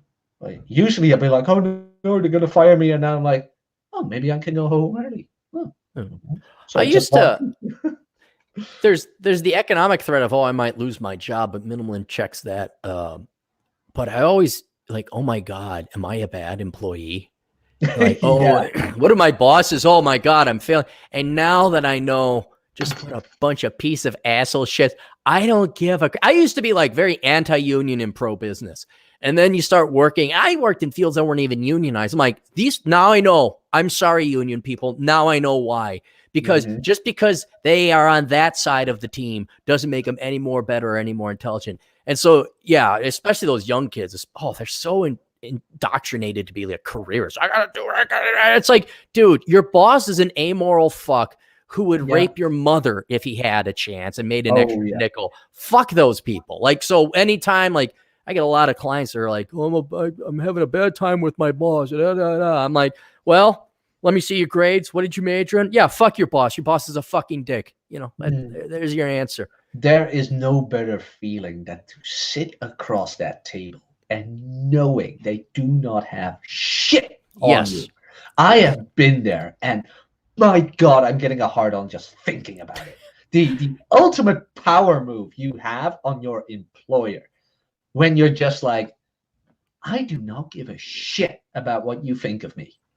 You're going to give me this, and if not, here's my resignation. Right. You can go fuck yourself. I had a job application conversation where they were like, for fitness instructor, because I used to do that, and I was like, yeah, well, you know what? I can work minimally, and I like doing it. And he sat across me, and I had all my papers, like what I told you about the evening school and things like that, and the education and personal trainer and blah, blah, blah. And I had like a map like this thick with all the papers, and I just threw it on the table, or I laid it there decently. And he was like, well, since all my trainers get minimum wage, I want to, I give you that as well. And I just sat there like as relaxed as possible, like legs wide and all that. And I just looked at him. No. And he looked at me. But all my trainers get minimum wage. Yeah, but I'm not one of your trainers. Do your trainers have that level of education? If they do, then I'd say we're equal. But I doubt it. Now, am I right? And he just looks at me like, well, I'll check for you what I can do. Well, I got to talk to HR, right? Oh, we're going to talk to HR, and I'll contact you that afternoon. Never heard from him again. Right. But oh my God, that feeling where you can just say, you know what? These are my standards. You're not living up to them. Go fuck yourself and goodbye. I remember, and this is, you have to do, and even I played by these rules early on. You have to have another job lined up, especially if you're younger. You don't have especially if you're younger, you're just trying to get by, and it's the beginning of your career. But I had another job lined up, and I put my 2 weeks in to my boss, and my he wasn't the boss that hired me. My boss that hired me got promoted. And he went elsewhere. This guy replaced him. And so I had it in my contract that I could come in whenever I wanted, get my work done. I'd have 24-hour access. Well, this guy's like, oh, we can't do that anymore because people are complaining that you're leaving at noon. I'm like, yeah, but do you see me coming in at Saturday or Sunday when they're fucking around at church or whatever? And well, I'm like, oh, okay. So then I found another job and I gave my 2 weeks notice. What do you, I mean, he was shocked. He was shocked. Yeah. I'm like, and I looked at him and I said, I had an agreement that I could come in and work on these time. Now you reneged on that. And I said, have you even looked at my profile? Because I was in somewhat of a key position. And you think maybe you want to know, I wasn't the quarterback, but I was I don't know. I was I wasn't some schlep. You were the MVP. I'm not an MVP, but I mean, I was a key person. You know, it's going to take a while to find a replacement for me. So I said, have you looked at my profile or resume? You know, like, oh no, I really haven't. I'm like, okay, you know, top of my class. I work at this speed, and just looking at them, like, and I'm like, yeah. And I kind of started knowing at that age, like the boomers were dumber than shit, and they were just shocked. They were shocked I left. Because they're just so used to having their dick sucked that they've never heard the word no. They don't even know what it is. And like you, I got to talk to other people. Like you froze the circuitry of their computerized brain. They don't know what to do. They can't make a decision. They're not human. It's like, okay, right, go talk to heads people and tell me what they say. Yeah. Well, it's the same thing with girls. Tell a girl how she'll lose her mind. Like, oh God, so, oh yeah. What do you mean? But yeah, but you know what? The thing with have the other jobs lined up, and I got this from you, so give credit where credit is due. Good, you can pay me half your salary then because I'm pretty awesome. No, you won't. No, I won't. You can save me again from a world war when it happens. Then we're even. But the security job and just the manual labor job. Because here's the problem with a lot of these preppies and things like that. They would be so ashamed if they had to take a job like that. Now, I'm honest, I've said it before, like working my entire life, 40 hours a week in a factory, that would kill me. That would kill me mentally. But then I didn't see the bright side in all of this. And if I would have done that, I wouldn't have the liberty of just walking away when I wanted to. But now that I have that, I'm like, these are the best things possible. So I'll just do manual labor during the week or security, lie on my resume because why not? And search for like some higher paying jobs more in the fitness industry during that and building up my own thing. Like, this is the best possible thing that could have happened. I get a kick. I still work security occasionally because exactly. It's fun and it's armed. That's another reason is it's armed. Like something might happen and usually nothing ever does. Never does. Like the biggest thing is one time I had to kick a guy out of a hotel. That was it. That was the biggest thing. But you know, maybe something. I don't know. And people will find out like, oh yeah, he still works security, and they think, oh, look at this guy on the internet. He's a security guard who lives at home with his parents. I'm just like, you keep thinking that. Yeah, you keep thinking security is a dumb idea. You keep thinking that you have to have a prestigious title while you got to not only suck dick, but have 2 dicks shoved up your nostril, 2 in your ears, and 1 up your ass because you got to work, I don't know, investment banking, or you got to work at a marketing firm. Because you need to norm and conform and inferior to your parents or your grandparents or the other people watching. And you know what? I don't have those, and if I did, go fuck yourself.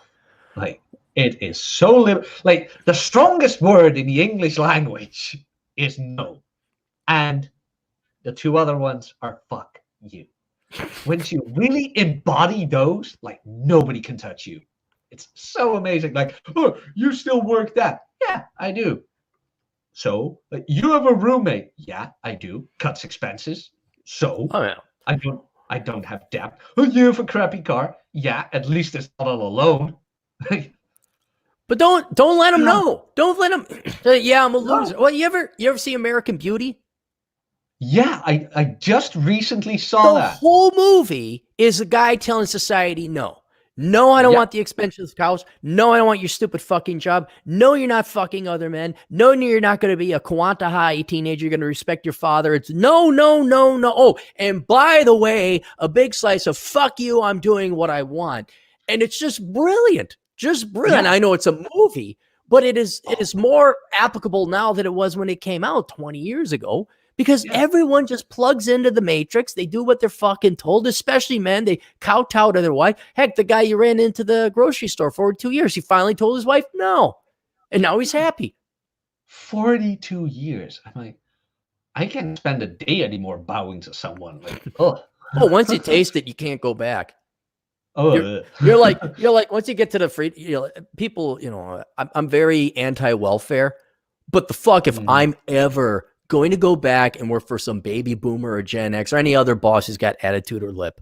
I'm not that. I'm like, no, I'm on welfare. Geez, I've come down with a case of the bipolars. Oh no, I got myself a case of the ahud. I need the government monies. Walk right into that doctor. Hey, give me this. Give me a prescription. Throw the prescription out. Maybe sell out in the end. Oh yeah. Oh man, have I got the autisms? Yes, I need the SSI disability check, please. Thank you. And go fuck all yourselves. And I identify as throw that one in just for fun. Oh yeah. I identify. I'm transitioning. Yes. To what? To what? Women. Yeah, I'm a woman. Apache helicopter. Like I read that meme back a couple of days ago, and I just couldn't stop laughing. The guy who thought of that was a genius. I know. It almost makes you want to do it. Like I don't need a job, but I kind of want to walk in and you couldn't do it too blatantly. You couldn't be that really bad dressed drag queen. But if you put on what's his name? Pirates of the Caribbean guy.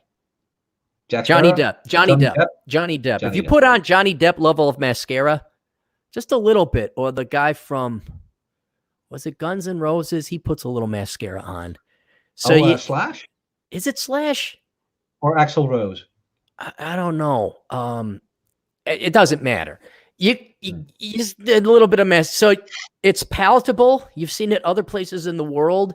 So they got to take you seriously. And like, yeah, I identify as a woman. I'm transitioning. I just want to let you know that up front. It's a slow transition, but and I don't want to bring any troubles or anything like that to the office. I want you to let you know I'm on your team. I'm not going to, oh my God, I'm discriminated again. But if you do decide to hire me, just, forewarned, I don't know what kind of reception your other employees are going to have. Oh, he's so, or she is. It's so brave.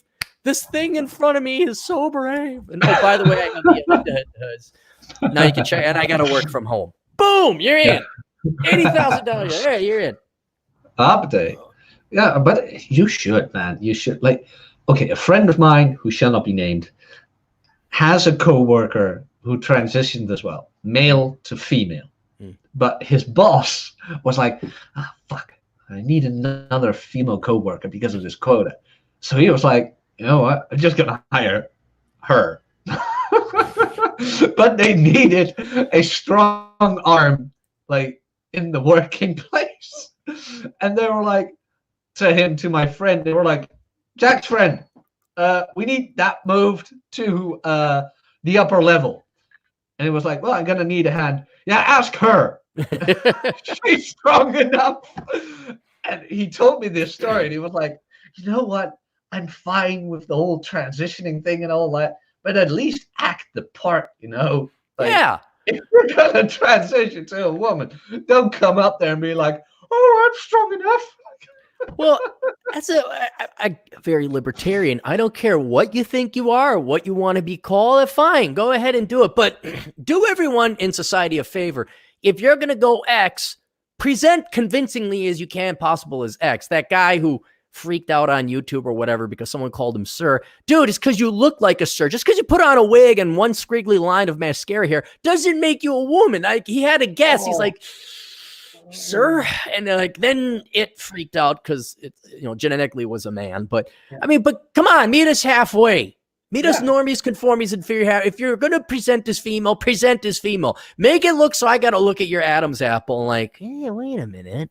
Well, good enough. He can use the women's bathroom. That's fine. He put his heart and soul into it, or she put his heart, whatever.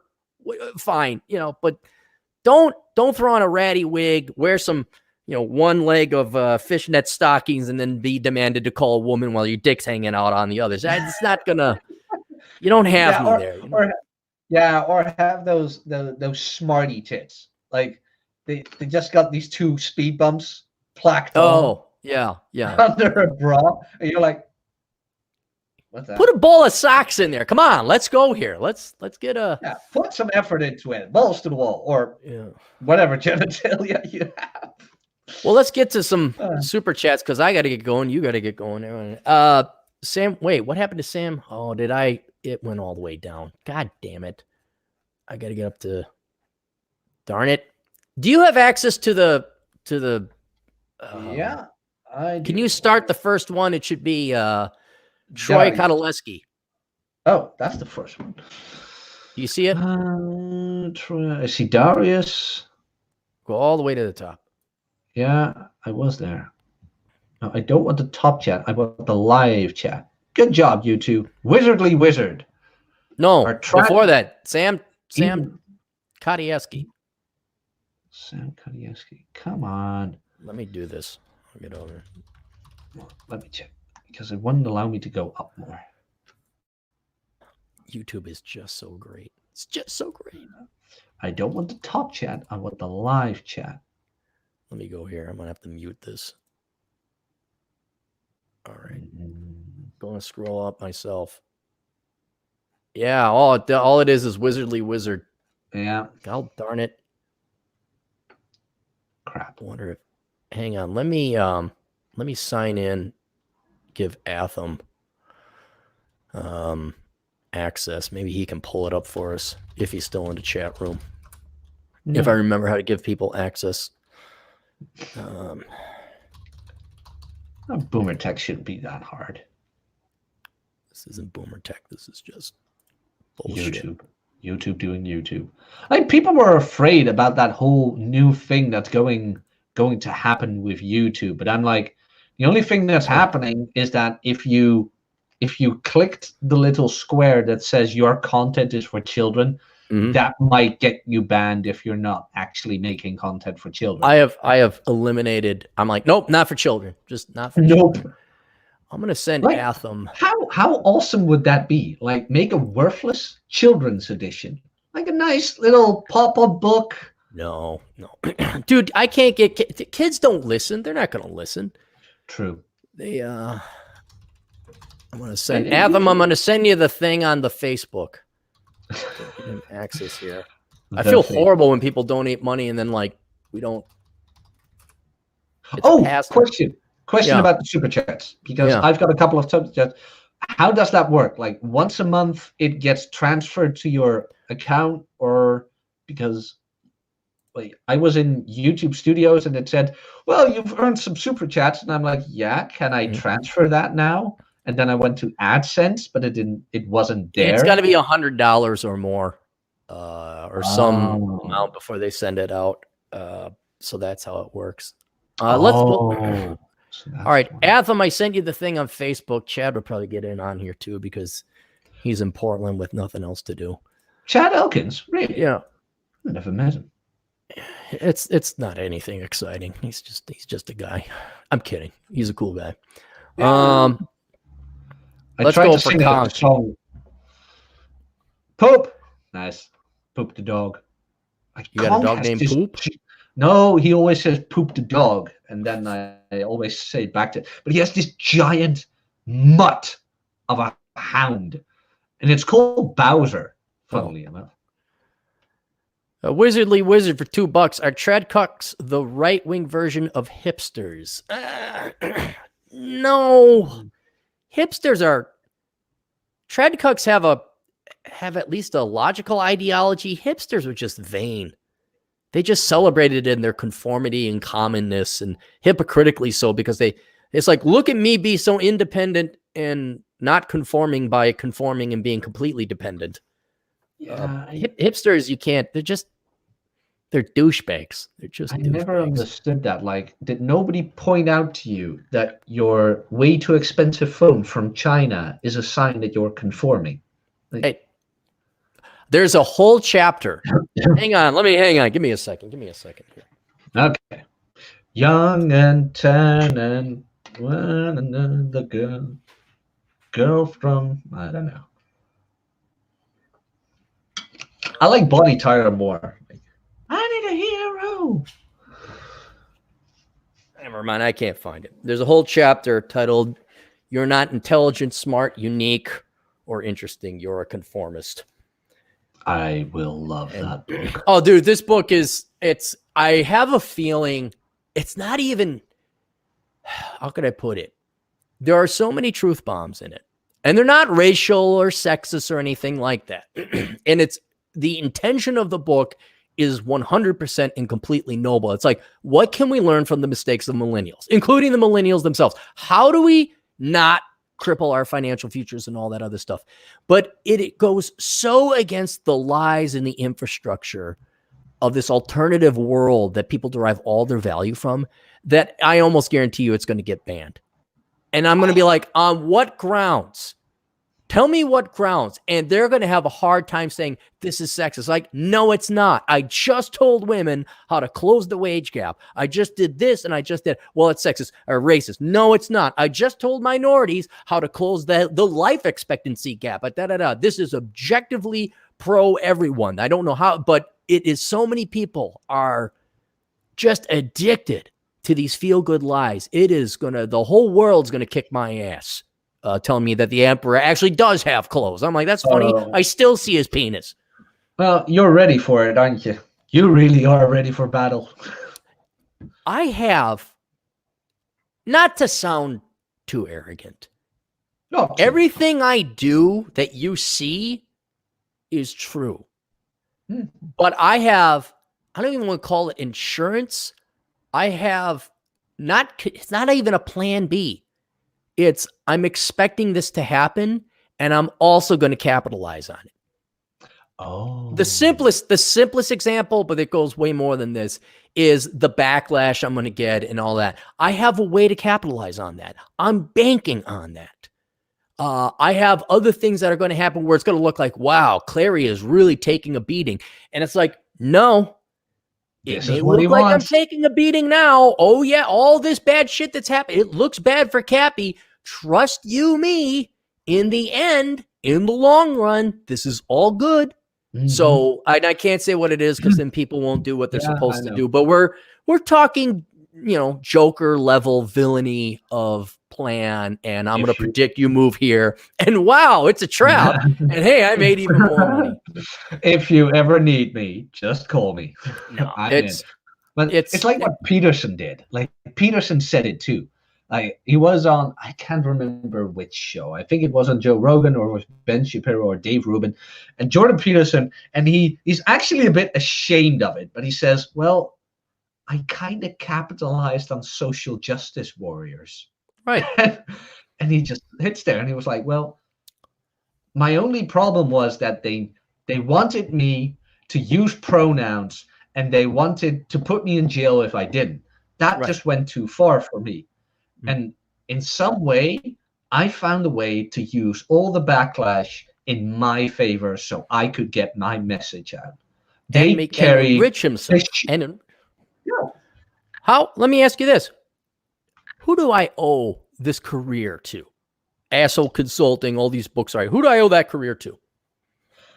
Depends on how you're looking at it, but I'd say people who fuck up. Otherwise, you didn't have to say anything. Who let him into fucking up? The question I'm asking is one of this. Cops only have jobs. Why? Because there's crime. Because there's criminals. Mm-hmm. I exist in I exist because two people fucked, but my career exists. Why? Why is the only reason? Who is the criminal? Who created these fucked up people who come asking me questions like, shit, I don't know this or that, or I was led to believe this. Who made them go down that path? Boomers in society. Boomers in society, okay, but there's a specific... Teachers. You're getting closer. Who makes up the majority of teachers? Women. And what do most boomer women and any younger generation, what are they all pushing? What's their number one ideology or philosophy? Oh, dear God, no. Socialists. No, even worse. Feminists? It's a feminist. It's a variation of socialism. Well, But the number one feminism thing is, to be the very number honest. one thing men want is women. Feminism directly attacked that. And by the way, consequently fucked up 3 generations of men now. Not so young either. I'd say young men, but not so young either. Without that, I'd have to still be working in a fucking bank. Without that, I wouldn't have this podcast. Without this crime, there would not be this cop, metaphorically speaking. Without this disease, there would not be the surgeon. Without this mental illness, there would not be the shrink. And so bad as it is, that this crime or bad thing or this plague has plagued society, at least as much as we might hate feminism, we wouldn't have this without them existing in the first place.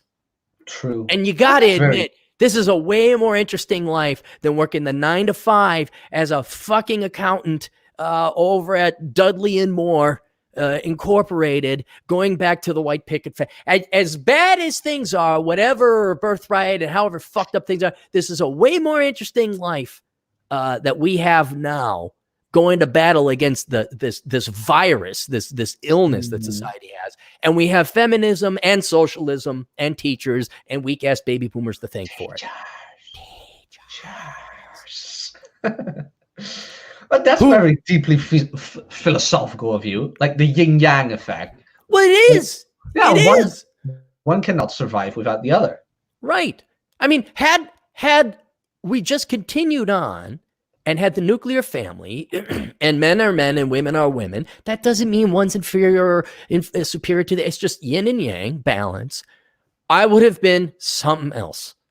And it would not have, I would have never been a dance instructor. I would have never been an economics teacher. I would have never been an author. I mean, you could even say the housing crisis and the resultant financial crisis and the recession. Was that a good thing? Nah, for many people it wasn't. For most people, it was horrible. Yeah. But it triggered me to write my first book. You know, maybe you could argue I'm a contrarian and I profit off of people's misery, but if people stop putting themselves in so much fucking misery, I wouldn't have anything to profit off of. Schadenfreude. Yes. So thank you for your money. I do feel bad for the people that, you know, are lied to and come to my doorstep, but at least but thank you, feminism. Thank you, socialists. And what is great? One thing, you know, trying to look on the positive side of things. A lot of people are pissed off. I think the number one thing that people are pissed off about is that socialists take our money. And not to boil it down so simply in economic political terms, disproportionately, though, women vote for socialism. And when you throw in this viral hate-filled feminism on top of it, where men are at fault, blah, blah, blah, blah, I'm like, you know what? Big broad brush. I know there's plenty of women out there, but, you know, okay, feminist women are the enemy. And they voted and they voted to enslave me more, that I got to work more money now just to get by, just to survive. But I'm getting my money back. You know why I'm not paying taxes, Jack? No.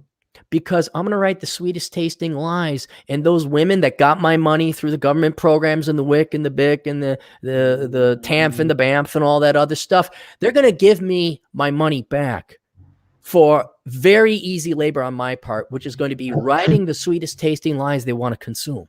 Now, arguably, from an economic perspective and a labor perspective, I shouldn't have to write that book. I should have just kept my money in the first place, and quote unquote, disproportionately, women shouldn't have taxed me out of it.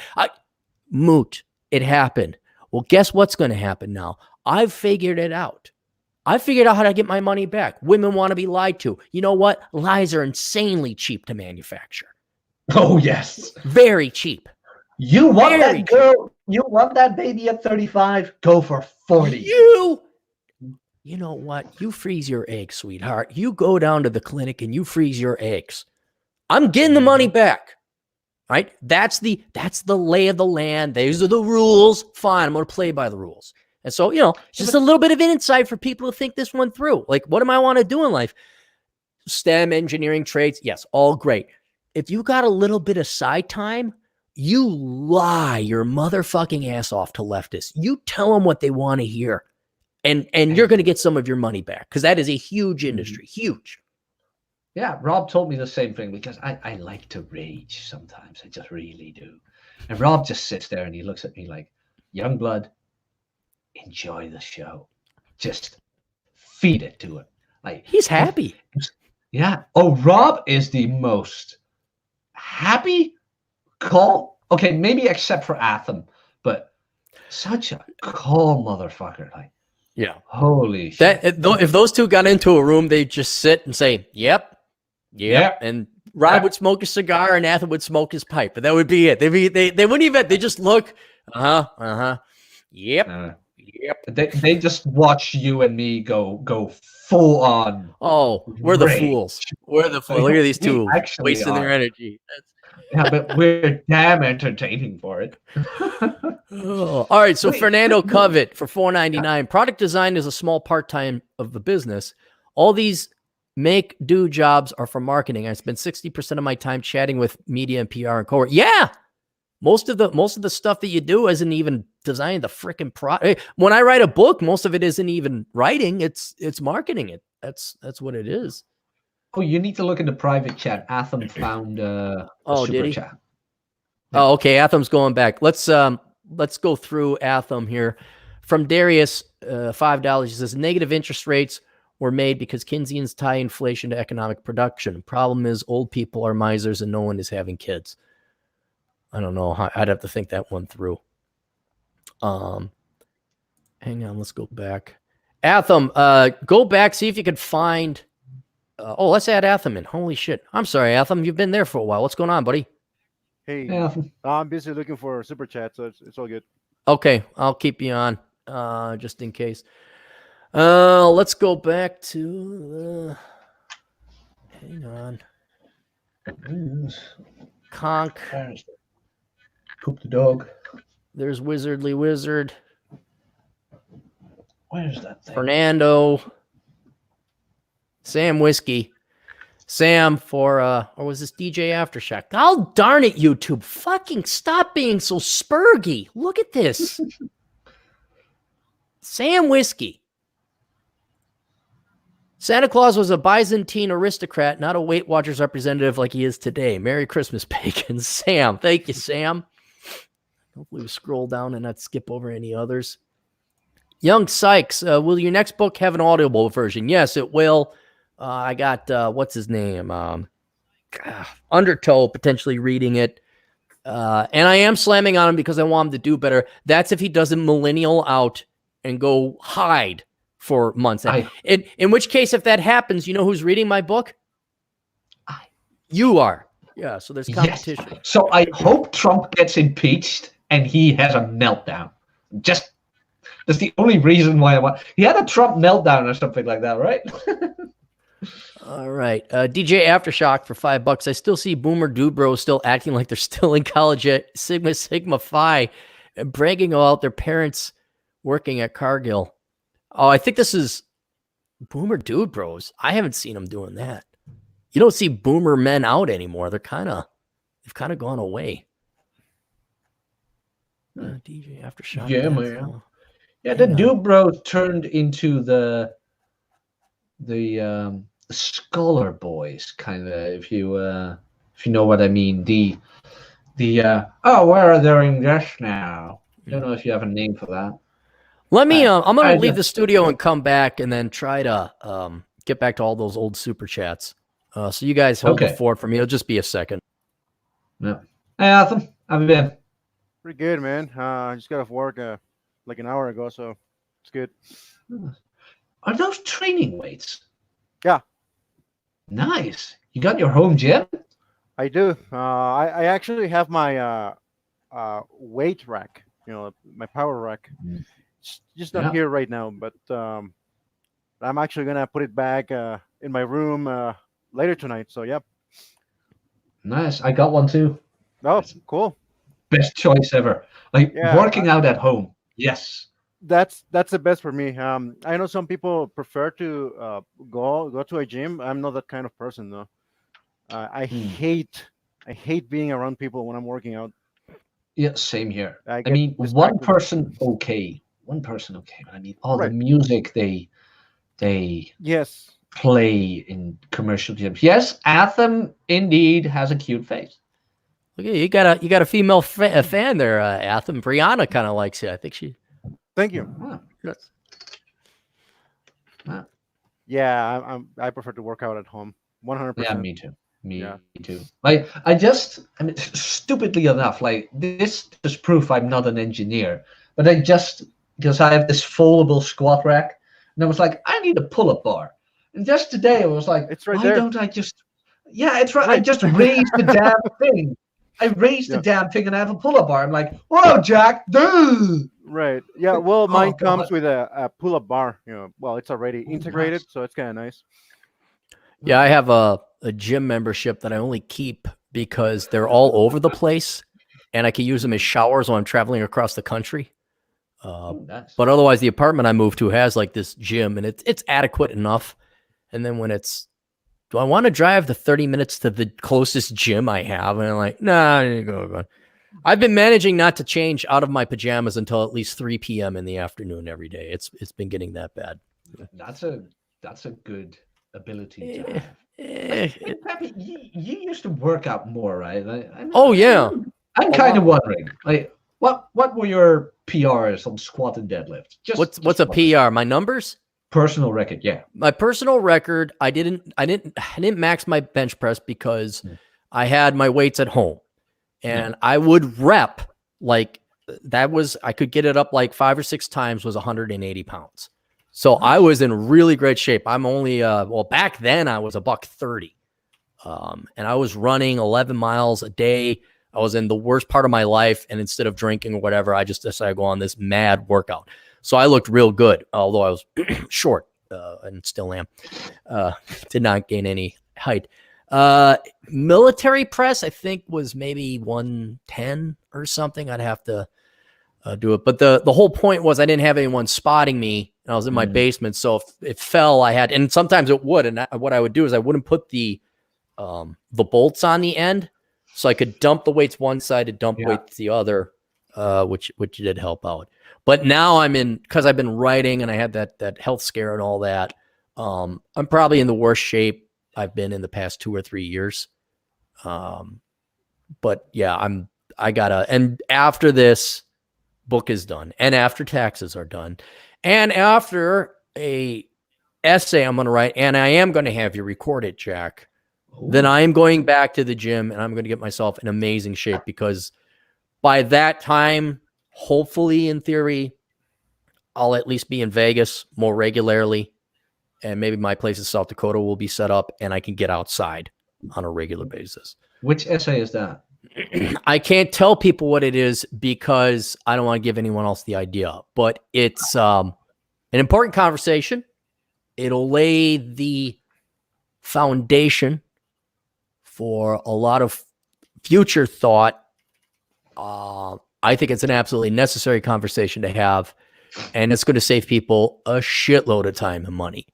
And that's all I can really say at that. It'll be probably, in terms of economics, it'll be the most valuable thing I've written for the shortness of it. So per page, you are likely to save the most amount of money reading this short, because it's an idea that's always been there, but no one pointed it out because I don't think we see it. I don't think anyone kind of observes it. But nice. And it was a debate whether I wrote the millennial book first or this one. I'm like, the millennial one's got to get out. Just get that hard one. This would be a piece of cake. I'll write this thing in a week and it'll be done.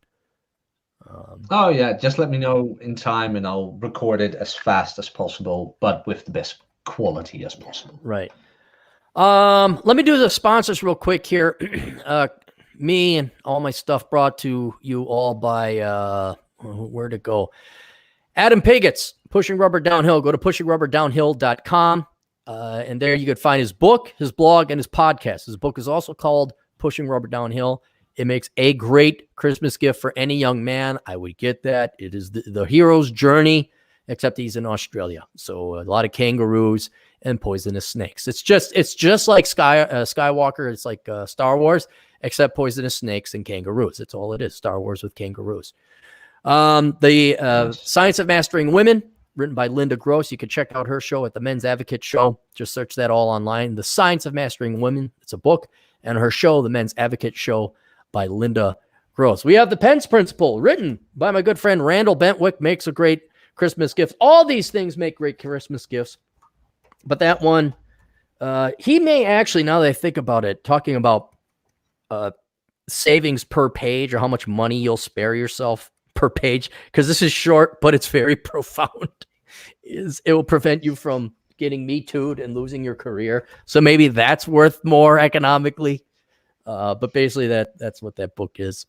So The Pence Principle, you can find that online. Academiccomposition.com. When you go back to school, starting next semester, next year, and you don't want to write your worthless liberal arts papers, go and hire Alex at academiccomposition.com, where him and his crack writing team of staff will write your papers for you for a fee. You can also go work for Alex, either as a marketer or a writer yourself. Both jobs suck. They're boring because writing Marxist drivel sucks and is boring and probably quite repetitive by now.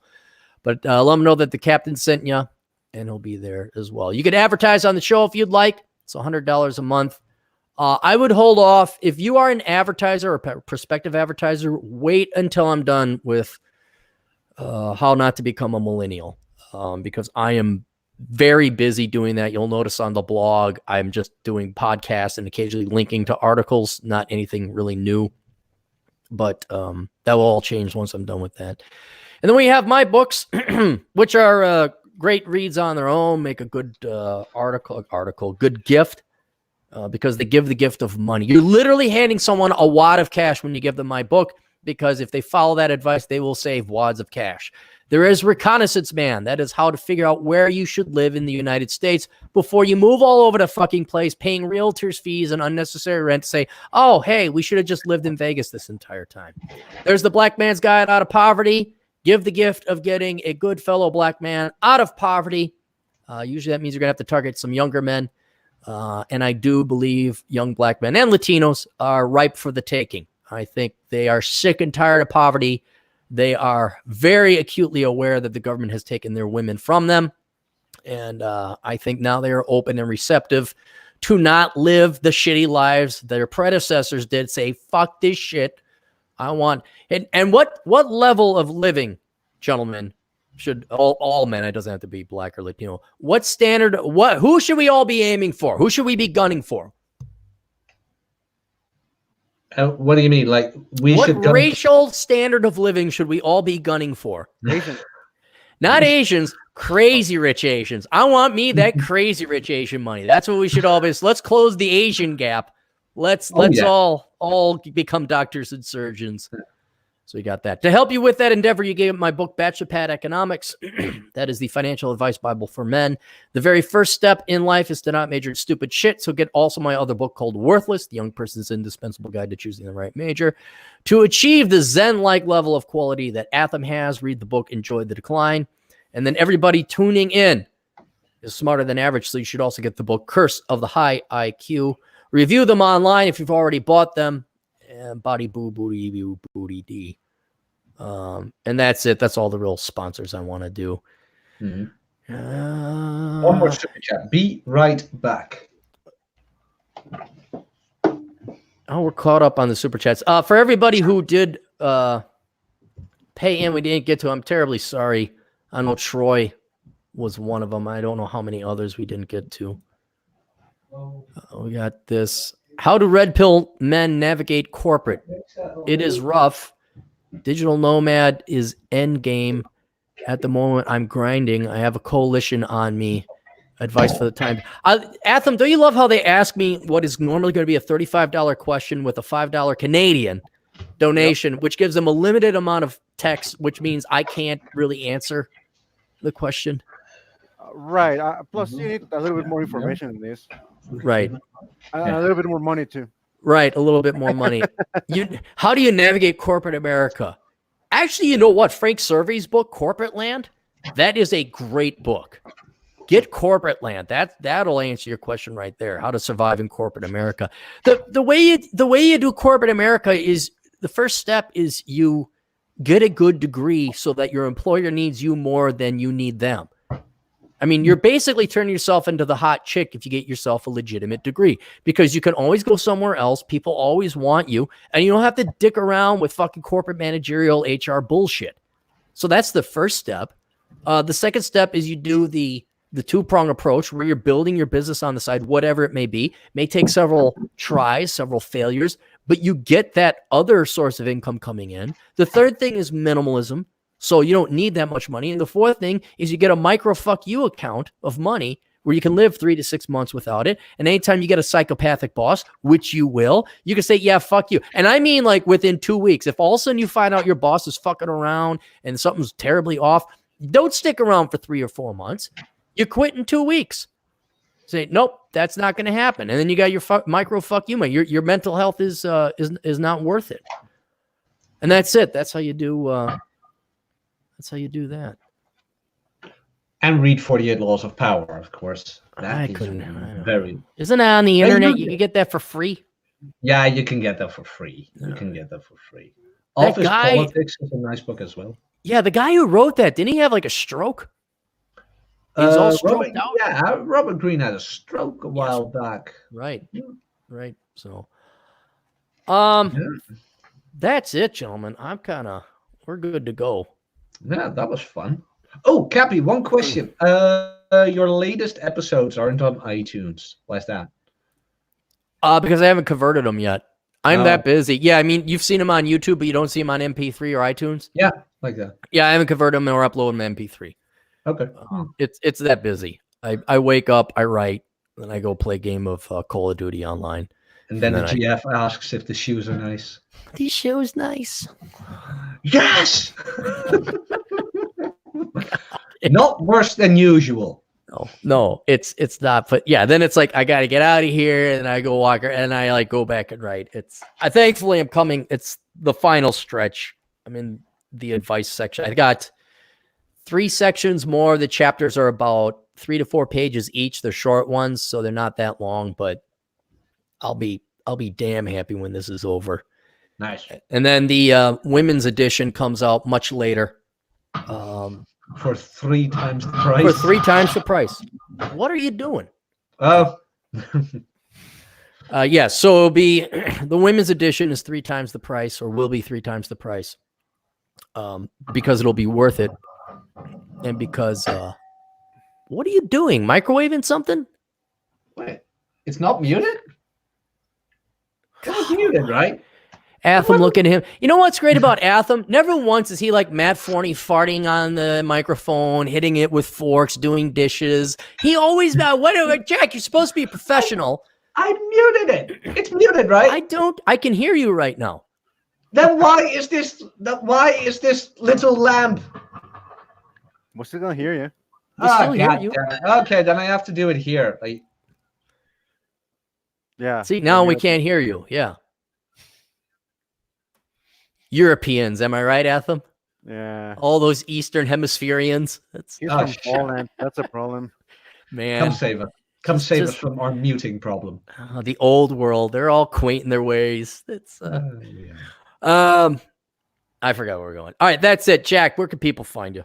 My channel is in the chat, and you can find the Gendernomics audiobook in the chat as well for people who are wondering how Where do I find the little Asian man with the gong? I'm picturing you have this little Asian man with a big thing and a ding. Where is he? Like a glockenspiel. Where is it? Do you have it? Is there a little guy with his? It's outside of the frame. All right, that's it. If you guys like to help out me, you can go to olderbrother.com/donate. There's the PayPal link. You get nothing for PayPal. You could become a patron member, in which case you get access to the road trip podcast, some ramblings of stuff that I've written but decided not to put in the book, Mary Jo's Pinup, and then also access to Sanity is the Future of Wealth. Actually, you liked that one, didn't you, Jack? The pinups? No, not the pinups. Everyone likes the pinups. The Sanity is the Future of Wealth. Yeah. Yeah. I think I've seen it. You sent it to me. Yeah, you read it though, right? Yeah. If you send it to me, I've read it. Yeah. Everybody else didn't read it. Like my most epic post ever, no one read it. No, fuck it, you're gonna pay to read it now. And you're true. Like, just sit there like Rob and Atham. Just yep. They were doing King of the Hill before they even knew what King of the Hill was. Mhm. And then what else? Oh, and then so your Patreon, you get all that access. The final thing and the best way for you to help out the old Claremeisters to do all your online shopping by go to olderbrother.com/donate. Click on the Amazon banner and do all your shopping. DT came up with the idea. He says, oh, wait, I figured out a way you can do your shopping online using the app and still use the old Capmeisters affiliate program. You go and you put everything in your cart on your phone, and then you log in to your Amazon affiliate account through that website, and then you actually buy it. That's what he's recommending. So you don't buy it while you're on your phone. You put it in your shopping cart. Then you log in on your regular computer like a boomer, and you go to olderbrother.com/donate, click on the Amazon banner, log in, and then you purchase everything. And apparently that works too. Finally, Asshole Consulting has a phone number. If you need to talk to me, I have a flip phone now. And it's an egregious sum of money, $200 an hour. But if you needed to talk directly or Skype, that is now an option at assholeconsulting.com. And I might have my first life improvement plan client this week. That's not bad. Have you guys, I've ever told you about that, how it works? No. You bet against you. See, why do people not improve their lives? Why don't they go to the gym? Why don't they get a degree? Why don't they get their driver's license? Because they're lazy. No skin in the game. Lazy. So the deal is this: you give me $2,000 for every problem you have, and if you solve your problem, I give you $1,000 back. And this guy, he had 5 major problems, so that's $10,000. I'm like, I'll hold your money. So I might have my actual first life improvement plan, because we can tell you all the time in the world, and you could spend hundreds of thousands of dollars over the course of your life to a therapist and never get your ass together. I have a feeling if you'd like $5,000 of your money back, you might get a driver's license or get out of your parents' home. So consider the life improvement plan through Asshole Consulting. And for the 126 people that remain, hit like and subscribe. And if you have not followed me on Twitter, please do, because I am only, I think, 200 followers short of 10,000 followers. And if I get 10,000 followers, nothing happens. I just get to say I have 10,000 followers. All right, Zachary Linda, one last thing. In Vegas, the people aren't very attractive here. Is there a part of town they need to check out? Well, yeah, you got to go to don't go to the old strip. Go to the new strip. Go to like Aria, Cosmopolitan, Bellagio, but expect bitch shields to be up and super amped.